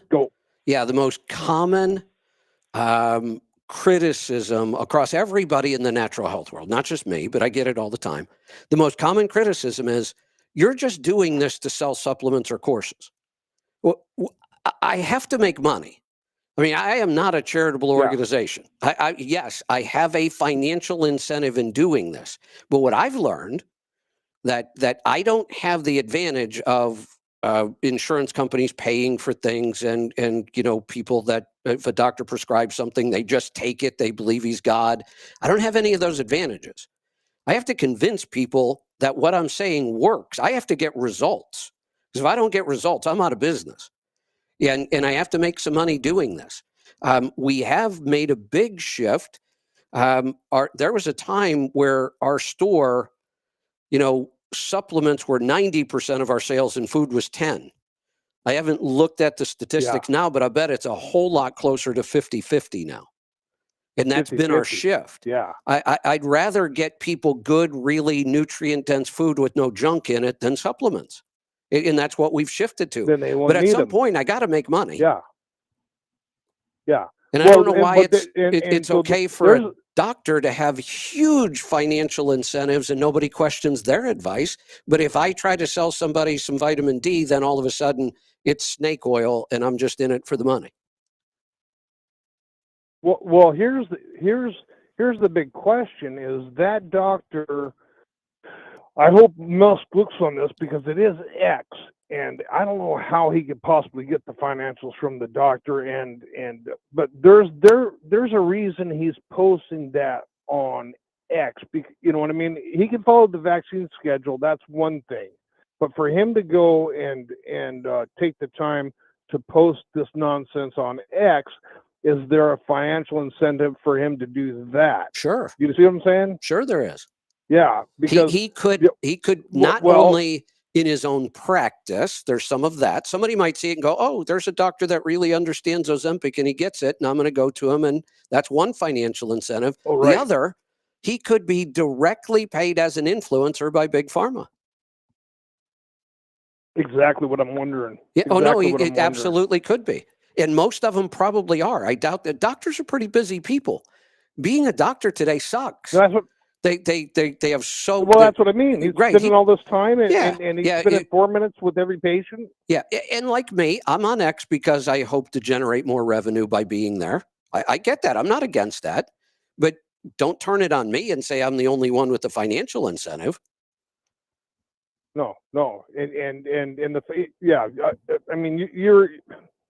Yeah, I mean, I sat there and praised you to Doomer the other day, hoping your head wouldn't get too big. But I said you were wrong about some things, but I don't remember really what they were. But I'm sure there's something Right in there somewhere. Well, I mean, that's why we listen to you all day we've long. actually been wrong on many things, but I've already corrected it. No, who's not wrong about something? Right, and I'm positive. Now, have you seen this? I'm positive that there's something I'm doing right now, some advice I'm giving that is not optimal. May not be completely wrong, or it might be, but it's not optimal. I get that, and yeah, that's why I bring on more doctors. That's why I read that, because I'm still wide open to learning all of this stuff. But I guess I didn't realize I have such a closed mind. No, that's the exact opposite. Now, this is I called because I've got a new fear. Okay, so Biden just signed. So Musk and Vivek are going to go do the people that work from home. Yeah, and it just popped on X is why I called you. So Biden signed an executive order for 42,000. There's probably more than that of people that work for the federal government, giving them permission to work from home. Okay, now it's an executive order. So just like when Biden got in there, Trump can go in there and just throw it away and say screw you. But here's my thing. Now, why would he do that? Why would he go through the trouble knowing that Trump in 40 days I'll tell is you going to why. go in there and tear it up? No, I'll tell you exactly why. Well, they are terrified of Trump being able to do what he says he's going to do. They're terrified of it. If it works, and it's a risk, there's timing issues here. He's only got 2 years, not 4. If he doesn't do this before the midterms, things will change, and he won't have the power. They are terrified that he might actually succeed at some of this stuff. And if he does, and it works, and the economy responds well, the Democrats might be over as a party. I mean, they are almost over as a party anyway. They need to reinvent themselves at the very least. But all of these things are just roadblocks.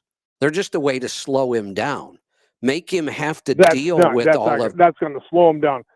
Right. That slows him down for 3 minutes. But but if you do enough of these things, you can really. He either has to address them, and he almost has to. They're so outrageous, and it will take time, and there will be a fight. Now, he can do a lot with the executive order, and he'll do that. And my guess is he already has a bunch of executive orders already written. They're already done. I'm sure of it. Oh, yeah. But this is their only hope. I mean, look at how unorganized, what a mess the whole party is right now, the Democrats, I mean. So, and who knows what the hell's going through Biden's mind? This is just a weak. That's pretty easy. Yeah, I'm not even saying it's very effective, but it's a weak attempt at them doing something to try to slow Trump down. Well, remember I was saying, I'm very surprised that they're really taking this election as well as they are. They're sort of laying down and not making a big stink about stuff. And then we see the drones, and then we see them doing this executive order thing like this. I mean, as outlandish as it is, and I do listen to Jones, so he's right about some things, right? But he's sort of convinced that they're gonna start some shit where they can pretty much hold off on handing power over because of something that could happen. That could happen. They've already written law. They've already passed laws that say that that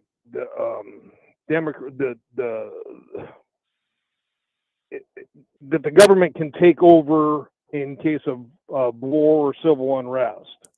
Oh, well. You know, I mean, that's already in the books from a long time ago. Well, is that possible? Is that possible? They do that, Kevin? Oh, are they that crazy?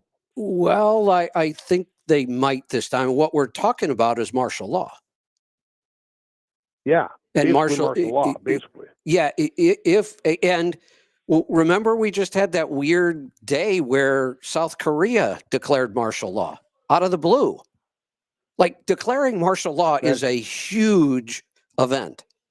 It's saying that there is such a dangerous situation going on that we as the government are going to take away all of your personal rights, basically. During martial law, they can lock you down in your home, and they can come to your home and take weapons and supplies away from you. That's all legal under martial law. You lose all your rights. And it's an extreme to say, look, we're in such an extreme situation that it justifies doing this. And I don't even believe that set of rules should exist at all, period. We should never allow the government to have that kind of control. But they do. And they could. We could get close to January 20th.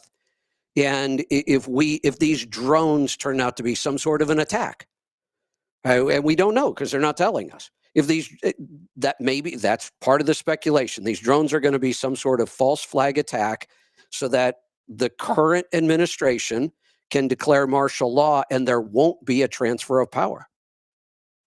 Do you think they're that crazy? Are these people that insane to do something like that? That's my only fear is I think they might be. I'm leaving it open as an option. Yeah.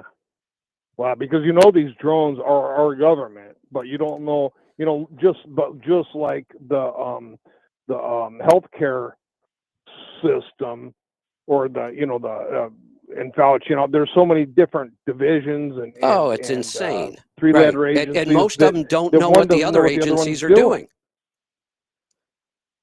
Yeah, it is a mess, and I would say we are at the point in my lifetime where the chances of martial law being declared over something are closer than they ever have been. I mean, we could go back to the Cuban Missile Crisis, and I think this is worse. Well, that wasn't even we're closer to nuclear war now. When you have to leave your hopes in Putin to be the reasonable guy on stage, the adult in the room. You know what I mean? And he is. I know. And he is because he knows. Right. You know, if Biden had won the election, we're already well on our. You know what I mean? Yeah. If Biden had, or Harris or whatever her name is, if she had won, I think this might be a different story. Hey, I know I talk a lot about X. I spend a lot of time on X. There's a lot of good reasons for it. It is becoming one of the single most powerful tools I have to help me do what I do. In a lot of ways, research, relationships, guests, news. I don't use my news aggregator anymore. I've used it for years. It's far more efficient that there's ways I can set up X that it becomes my news aggregator, helps me build relationships, but isn't it fun watching some of these people interact? I mean, people like RFK and Callie Means, they're interacting in real time on X, and we're watching it. Or President Trump interacting with somebody. I mean, it's kind of cool. It's like a front row seat to some of these things we never used to see. But here's another big advantage. So, do you follow Chef Andrew Gruel?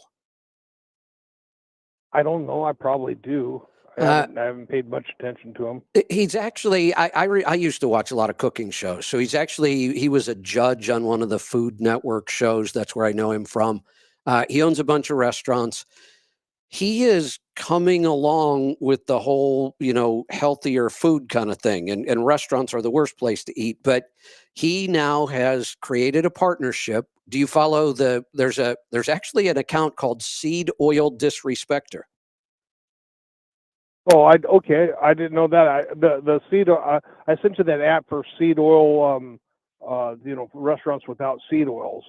a while back. Yeah, so I don't know if that's you've kind of the picked up same on that. thing, and a lot of this is happening because of X. So here's this account, Seed Oil Disrespecter. The whole point of the account is to let people know how bad seed oils are. Chef Andrew Gruel sees this, gets it, forms a partnership, and they're opening 2 organic fast casual restaurants that will not use any seed oils. Well, and that's funny you say that, because now who I follow, for some reason it came up on my thing, I started to follow them. So In-N-Out Burger, and they just posted a thing, should we start cooking our french fries in beef tallow? There you go. There you go. This would not You know what I occur mean? without freedom of speech on X. No. These no, none of this connections would And- never and- happen, and- right? And the people right. that you get, the people that you get to interact with are people that you would never, ever, in without this platform, be able to give ideas to or hear their ideas. Well, the female doctor that I'm talking about, that we don't quite have a date yet, but she agreed. I sent her the link. We don't have an opening for a guest on Destination Health now until January 29th. That's our first opening. Wow. Yeah, I know. Wow. Yeah. Good. And many of these, including her, here's how it happened on X. She has like 500,000 followers. When she posts something, she gets thousands of comments and retweets. And so the odds of me making a comment and her seeing it are slim to none. And I do not send people direct messages. I will not send an unsolicited direct message, especially to a female on X. I just don't do it. So she posted the other day, and I got there pretty early, so there wasn't a ton of comments yet. And she posted this article about how Ozempic increases ED in males by 10x. Nice. So my reply was, oh, great. You can get skinny, but you can't get laid. right. And I got her attention, and she responded to it. And so I immediately said, hey, I know she just did a podcast with Callie Means. I know her schedule's swamped. She's got 500,000, but I said, hey, I just wanted to know, do you do radio or podcast appearances? And I described the show, what we do. And I said, look, knowing that she's been censored and they've tried to take her license, I said, I was canceled off Sirius XM. I'm on my own platform. I said, you and I can talk about anything and everything we want and say anything you want. She said, that sounds like fun. Let's do it. Wow, that's perfect. Give me a half hour. It always turns into 2 hours on your Wednesday show, which is good. Hey, the lady that you had, are you still doing the liver flush from the lady that you had on couple, maybe a month ago? Do you know what her handle is? I looked her up by name and you can't find her on X without having, for some reason, having her handle. You know what I mean? Oh God, now I got to think of her name. Or just repost something with her on there, and I'll see it. Okay, let me try to remember that. She's one of those people with 3 names.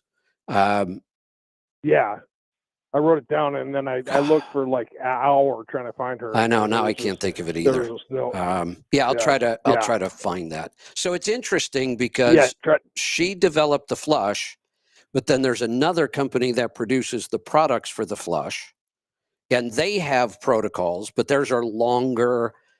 And say that again, Lisa. Lori Martin Gregory. So let me look right now and see if I can find her handle, because it should come up for me, because I'm pretty sure I do follow her. Do you do follow her, right? And then have you continued with that flush? Because you said it got severe there last week, but you didn't know if you're going to continue with it or stop with it. See, I wasn't even following her on X. Oh, wait a minute, that's the wrong one. Oh, you weren't. Well, that's why I'm not following her. That's the wrong. How many Lori Martin Gregorys do you think there would be? A lot. I know. A lot. Sheesh. Because I'm gonna have to. Yeah, I'll have to try to figure it out, because I'm not. Did you stop with that with those flushes? Because you said that they were pretty extreme. Well, yes and no. Chelsea just did it. She finished up yesterday, and she said hers was fairly mild. So Mine was Huh. a little more than mild. Maybe your liver was in need of it. That's what I'm thinking. And here's the thing: the flush itself actually takes 6 weeks. You do a flush 1 week, Right. that's 3 days long. You take a week off, you do another 3 day, you take a week off, and then you do a final 3 days, so maybe 5 weeks. So I'm doing my second flush this week, but I don't want to start it till Thursday so I can end on Saturday. Because you wake up in the morning and take a whole bunch of oxygenated magnesium and wait for the fireworks. Wow. So Okay. that Are you going to post a protocol on your page, yeah, I'm working on it. I still have this concern about somebody with, big gallstones or lots of gallstones. This could be not just uncomfortable, it could be potentially devastating. dangerous. Yeah. So I had to figure out how to get around that or figure out that. And I'm just not at that point yet. I want to finish the entire flush myself, see what kind of results I get.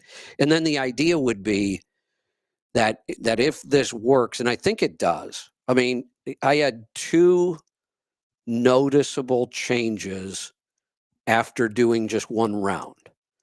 I talked about, remember, I say when I do carnivore, I get this crazy energy, kind of restless energy. It's hard to focus. Yes. I'm not sleeping good.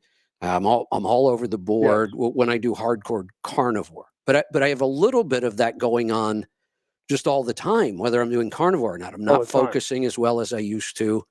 I've got this weird energy that really isn't helping me much.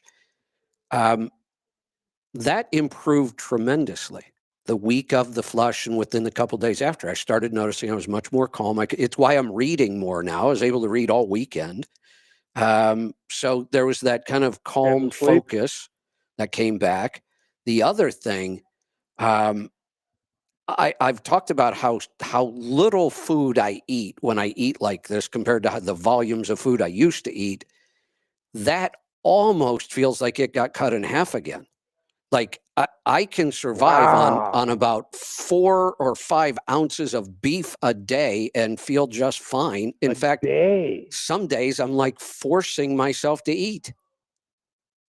That's what see, there's the problem that I'm in is I'm forcing myself sometimes. You know what? If I have my bulletproof coffee, which isn't really bulletproof coffee, it's coconut oil, butter, and about a half teaspoon of cocoa, and I'll drink that, and I'll drive for 10, 11 hours, whatever it is, and then 7 or 8 o'clock at night, I'm not hungry, but I feel like I should eat.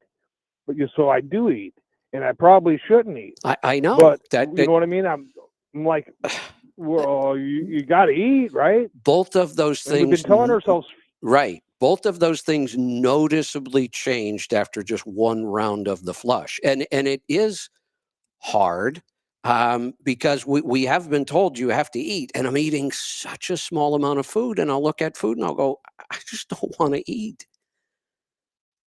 Yeah, that's freaky. That's really interesting, and I'm not dropping weight like I should, but I imagine that's going to just take off now here pretty quick. You know what I mean? Yeah, I think I'm in between one of those deals there, but I'm still not hungry. Yeah, so right. I think I'm just going to maybe go on like a 1 week fast or something, because once you're in for 2 or 3 days, then it's pretty easy. Here's something else that I may make part of the protocol. If you want to do a fast, do the fast while you're doing the flush. Why not? It's a great idea. Take care of 2 things at once, and the flush will work better if we're not constantly putting food through the system. Wouldn't you think? Right. Yeah. And then what else are you doing for detox besides the liver? You were going to work on a protocol for that. IR therapy. So the IR blanket, all of my IR lamps, my Happy Light, not the Happy Light, not for detox. The blanket, because you sweat a lot. You sweat a lot in the IR blanket. And then the product we have in our store from Oh, no, I can't think of the name of the company, but it's the magnetic bath clay. Yeah, the magnetic clay. Yeah. Have you done that yet? I have. Yeah, and I'll probably do another one tonight. Yeah, that the odds of me getting in the bath within the next 6 months are probably slim to none. You know what I mean? Yeah. So, there's that. Probably wishing one end and shit the other. Yeah, the best way to detox consistently on the road would be the IR blanket.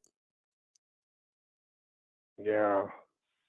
Yeah, those are a little out of my price range, though. Yeah, they're. But at the same token, you have the heater in the truck. You know what I mean? You could anything that will make you sweat.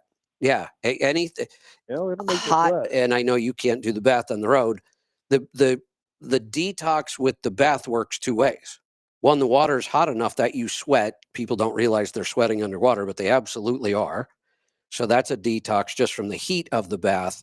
The clay being magnetic actually pulls heavy metals out through our sweat. Through your sweat and through your feet and everything else. Right. Yeah, cool. Okay. All right. Well, I'll look forward to you posting that that detox here in a month or two. Shouldn't be long. Finish up on it, because that's something I used to be. I used to drink beer on my days off, which I don't get those much anymore. But I'm sure if anybody's liver can use a detox, it's probably mine. There you go. Hey, Tom, we're way over time today. I have one more call I want to grab. Joseph, what can I help you with today? I have a couple of questions on profit gauges, but I was going to remind you or ask you about two books really quick. One that have been mentioned to you, Peaks and Valleys and Barrens. Wondering if you had a chance to listen to those. Peaks and Valleys. Boy, I know I have it on my Kindle. I thought I must not have read it, though I would remember it. I thought I sat down one day and started to read it, but I must not have. I should move that one up the list because it's nice and short. I think I'm going to do that. And what was the other one? Yeah, Barrens. Oh, no, I decided. B-A-R-O. Do you mean the one of the old story about Baron Trump? Is that the one you're talking about? No, this one Well, is wasn't. about like Barrens and food industry and Walmart. Hog industry. No, I don't even think It's kind of scary. Who wrote that one? I mean, Austin Friedrich. Okay. I'll take a look at that one. That one doesn't sound familiar. I think Matt had mentioned that one a while back. Okay, I'll check. And the Peaks and Valleys is Spencer Johnson. I believe he did Who Moved My Cheese? Oh, absolutely. It's a short little parable. And like I said, I could have swore I sat down to read it, but now I realize I didn't. But I should be able to knock that one out in an hour or two. Yeah, Maybe I'll read. I put it on 1.25. It's like 2 hours. Yeah, maybe I'll read. Yeah, if it's 2 hours on an audiobook, I can read it in an hour. I can usually do about half. I'm about twice as fast when I read as most people speak. Yeah, I didn't quite finish it, but a lot of good ideas and things like that we're dealing with now. Everyone feels like we're in a valley, but we should be looking at how do we get to that peak and stay up there. Yeah. No, I like I said, I may even read that book today. I may just go read it right now because the weather's bad and I'm able to focus better again, and I'm really enjoying reading. So I'm trying to get caught up. Hey, Joseph, we're over on time, but I have another teaching moment here. You know, I said I was done with the woman online because I'm clearly not going to get through to her. I'd like to help her. I really would.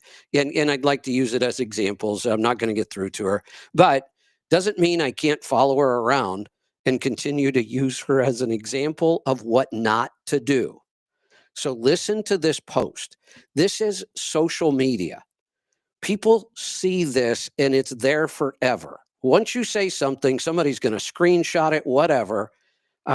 This is a person who is struggling in business, and I was trying to help her. She's a dispatch service. It's not even a necessary service. And it's one of the first things people will drop when they start struggling with money. So if you're going to run a business like that, your customer service better be top notch. You're not necessary. So before she was complaining she couldn't find good clients, and she did it online, and she called her potential clients steering wheel holders, dumb steering wheel holders. Listen to this post. This must be about, I'm trying to figure this out because she's a dispatch service. So I got to figure out where she fits in this. Here's her post, quote, "The audacity it takes to call me with the 48,000-pound load of steel sheets, which need tarped, going to BFE for $1.78 per mile, and then get mad at me when you can't afford my truck. F all the way off." That's her post. Is that somebody She's you would burning every bridge she comes to. Is that somebody you would ever do business with? No. No. You want to run the other way, then she's throwing the match on every bridge she's crossing. I You are heard you not last week talking about it already. You are not kidding. She's going to piss off her potential clients. She's going to piss off her clients' customers. She's just bound and determined to just insult everybody, that everybody else in the industry is an idiot, including me, and she knows how to do this stuff. I mean, that's her attitude. Just made me think of something else. So she keeps doing this and burning every bridge. I don't believe you'd be able to erase a lot of this stuff or how much you could go back and look, but how does she ever get employed by anybody at this point? Absolutely. Why would you want to hire her as an employee once she does fail? You are absolutely correct. And this is what the only place I go to find out about people today, whether I'm going to hire them, whether I want to get them on my show as an interview, whether I want to approach them with some sort of an offer or a partnership, the only place I get my information from is social media. And boy, can I know an awful lot about people. I can go to LinkedIn, I can go to Facebook, I can go to Instagram, I can go to X. I will know more about you than you know about yourself before I'm done. And when I come across stuff like this is an absolute no-go. I will have nothing to do with people like this. Yeah, I hope she realizes the error in her ways and starts changing them, or she's going to have a really rough life. She'll be in that valley forever. I tried. I really did. Or And I sincerely wanted to help her. I will not try to help her anymore. I won't comment on anything she says because I'm not going to get into a pissing match with her. But I will certainly use her posts like this as learning lessons. This is exactly what not to do. I don't care if you just had an interaction with the worst customer, client, vendor, whatever, the worst experience you've ever had in the world. Don't go post it on social media. Unless it's a warning for somebody to stay away from this company. I get things like that. But when every post is criticizing and insulting the people that you work with, your vendors, your customers, when every post is like that, it becomes so obvious and people will run away from this, and they should. Maybe she has bad gut bacteria messing with her brain to be that kind of angry all the time. She seems really, really angry. There's no doubt. All right. Hey, Joseph, I'm going to cut you loose because we are way over time today, and I got to get to some things. So thanks for the great calls today. We'll be back here tomorrow for the Power Hour. Don't forget, CMC registration 2025 is open. We are now an official part of MATS. You can go to letstruck.com, look for events, and you'll see CMC Live. You can register there. You can also go directly to truckingshow.com and look for the CMC Live, and you will be able to register for MATS and add the CMC as one of your events. I think we are limited to 250 people this year. And last year we sold out and we didn't start till really, really late. What I would love to see this year is I'd like to see a lot of signups early. We're already starting to get them, because we're going to send you some questions. We're going to have you fill out some forms, and I can get to know the people better. With 250 people, I can get to know just about everybody, at least the situation. And I do use that information to kind of tailor and tweak what I'm presenting. So if you're interested in coming, get registered early. Let's fill this thing up, and then I can stop promoting it and I can start getting ready for it. So help me out. Head over and get registered. We'll see you back here tomorrow for the Power Hour. Be safe, be profitable, be fit and healthy. Always do the hard work and master the journey.